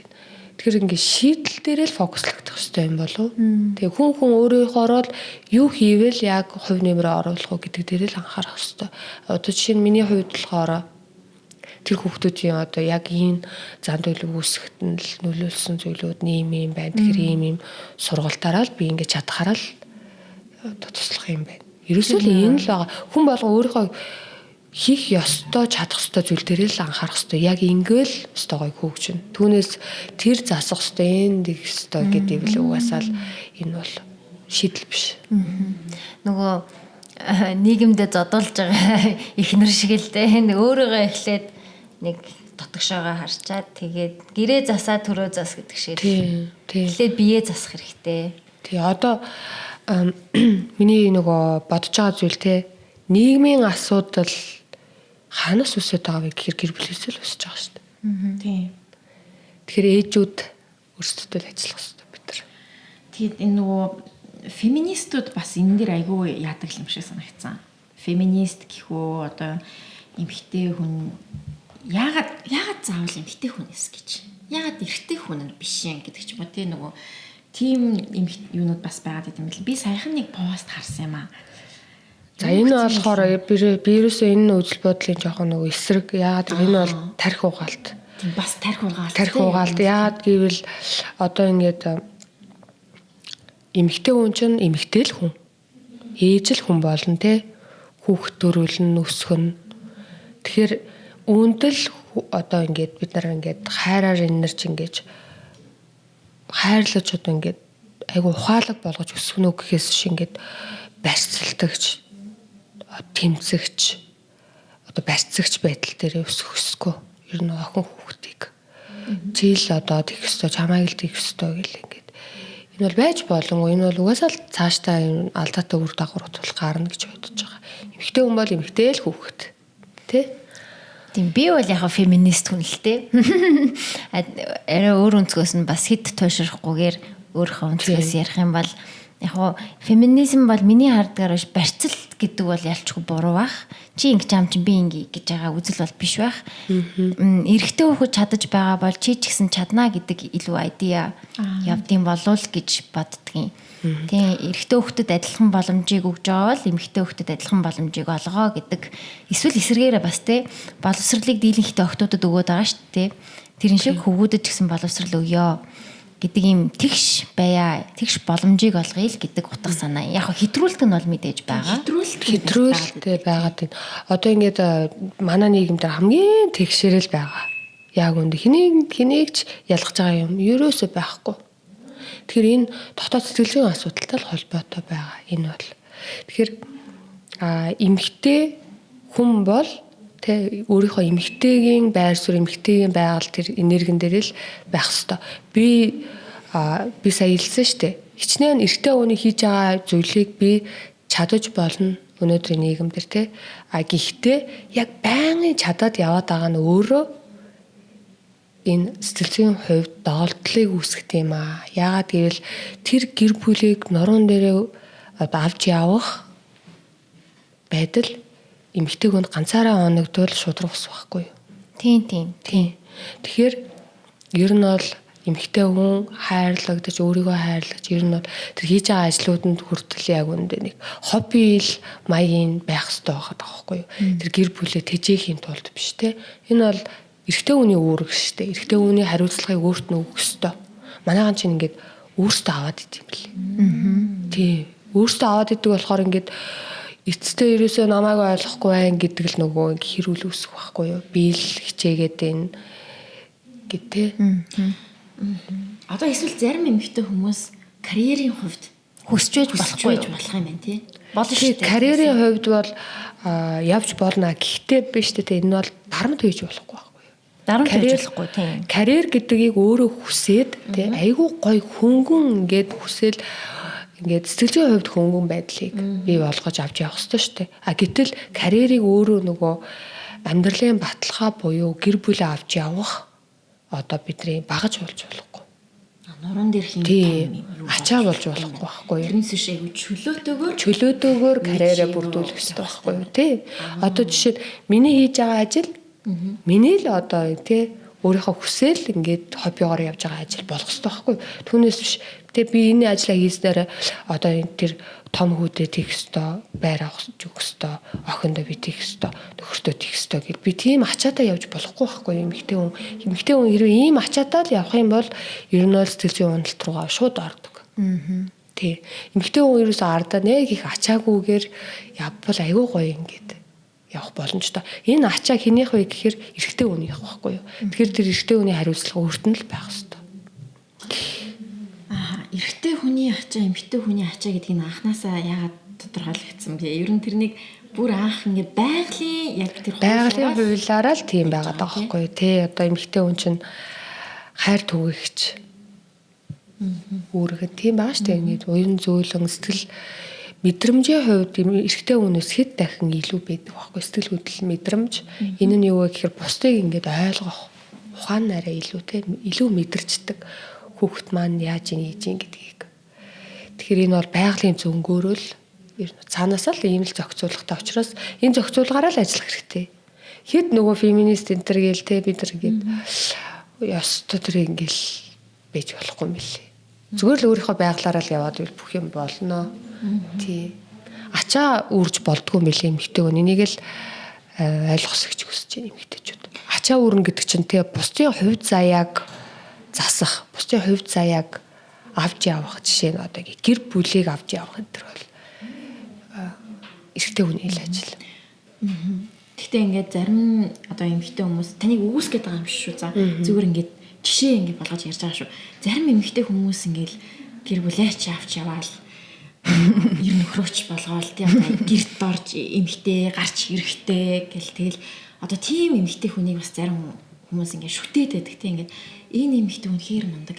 Хаста ууралж исэн ч ураа гаргадаггүй тийм гонилж исэн ч гонигаа гаргадаггүй. Энэ бол үнэхээр хатан ухаан гэл одоо баг ингээд нэг тиймэрхүү маягаар ингээд монголчууд аягүй их тэгдэг юм шиг санагсан. Би яг сайхан нэг тийм пост уншсан байхгүй ингээд. Тэр эмэгтэй хүн энэ эмэгтэй тэр эмэгтэйг ингэсэн ч тэр яадагчгүй ингэдэггүй мэдрэмжээ баг илэрхийлдэггүй нь баг мундаг байдлаа тий мундаг юм аа гэдэг тийм бас юм яваад идэг. Тий одоо энэ тухайн хүний юунаас хамаарч байгаа. Далд хумсраас нь л хамаарж байгаа.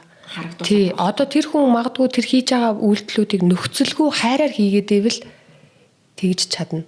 Хэрвээ нөхцөлтөөр хийгээд ивэл тий чадахгүй нэг л өдөр тэр хатан ухаан хурдаг байхгүй юу. Төвчээр барагдана нэг л өдөр. Ягаад гэвэл тэр хүн би бусдын төлөө хийж гин гэдэг ийм програм, ийм ойлголт хандлага байвал нэг л өдөр энэ бол дэлбэрдэг тэр эмэгтэй. Маш их уур гарна, маш их хэрүүл үүснэ. За хэрвээ нөхцөлгүйгээр те хайраар өгөөд ивэл энэ бол яахчгүй. Тий. Яг тэр бол өөртөө ачаа болгож хийхгүй байгаа шүү дээ. Хэрвээ ачаа гэдэг зүйлийг ингээ ойлгох хэрэгтэй манайхаа ингээд үүрэг ба хариуцлагын ялгаа гэж байдаг байхгүй юу? Тэг үүрэг гэдэг зүйл бол жишээ нь би гэр бүлийг хайрлах гэдэг чинь миний үүрэг биш, миний хариуцлагын асуудал тий. Одоо гэрээ цэвэрлэх нь миний хариуцлагын асуудал байхгүй юу? Миний тав тухын төлөө. Би ажиллаа хийх нь Миний үүрэг. Яг тэгвэл тэндээс би цалин авч байгаа учраас. Хэрвээ гэрийн ажлыг үүрэг мэтэр би хийгээд ивэл эргээд би тэрний нөгөө юуг нь авах хэрэгтэй шүү дээ. Хариуг нь. Тэ? Тэгэхээр ингээд гэрийн ажлыг үүрэг болгоод, хоол хийхийг үүрэг болгоод за өөрийнхөө ажил карьерийг бүгдийг ингээд үүрэг мэтэр ингээд ажиллаад ивэл даалт ухамсар тэрний хариуг нь автоматар нэгдэг.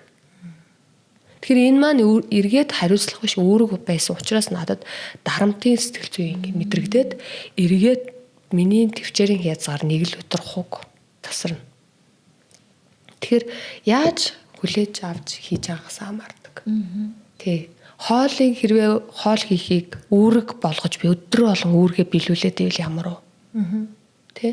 Хэрвээ энэ бол миний хариуцлагын, миний гэр бүлийн гоё байгаа нь миний л амьдралын сайн сайхан гэдэг хариуцлагаараа хандаж ажиллаад ивэл тэр бол ингээ ундраал юм. Би хийгээл энэ ажиллаа л. Тэгэхээр ийм ялгаатай байгаа байхгүй юу? Тэгэхээр гэр бүлээ авч явах нь миний хувьд үүрэг гэж ингэж апл далд ухамсар шууд тэрийг дарамт буюу ачаа болгож авсныхаа хариуг нэгтгэх байхгүй юу? Би та нарын төлөө өдөр шөнөгүй ажилласан чи хичээлээ сайн сурах ёстой. Яагаад сайн сурахгүй байгаа? Энийг нэхэд байгаа юм, хариу нэхэд байгаа байхгүй юу, тий? Тий. Тэгэхээр ялгаатай байгаа. Тий, тэгэхээр альва юмыг ачаа болгож бити аваасай эмэгтэйчүүд маань, тий? Гүй. Маш сонирхолтой. За. За хэдэн минут болж байна? 1 цаг 40 минут гинэ. Янзын таарлаа. За ерөнхийдөө хэдүүлээ дуусгах чиглэл рүүгээ хандъя. Маш гоё сонирхолтой зүйлс ярьж бас ухаан тэлсэнд маш их баярлалаа. Би бол нэлээд харж байгаагүй өнцгүүдээсээ олон талаас нь бас өөрийгөө болон бусад юмсыг харж чадлаа өнөөдөр. Маш их баярлалаа. Тэгээ бас ийм юм судлаад бас хэрэгжүүлээ. Хүмүүст сургаад явж байгаа таны ажил үйлс бас амжилт хүсье. Баярлалаа. Та хоёр ч гэсэн та хоёрын подкастыг бас ингээд мэдээд ямар гоё сонирхолтой гоё подкаст вэ гэд бас орохыг бас хүсээд исэн. Цэндэр бүр дээрээс хүрээд исэн те. Тий, үнэхээр ийм гоё подкаст явуулдаг хоёрт өрсөнд үнэхээр баярлалаа. Баярлалаа, ирсэнд баярлалаа. Та хоёрын цаашдын ажилд үнэхээр сайн сайхан амжилтыг хүсье. Баярлалаа. Баярлалаа. Зөндөө завгүй байдаг баха тий. Өнөөдөр цаг гаргаад ирсэнд. Цаг гаргаж ирсэнд маш их баярлалаа.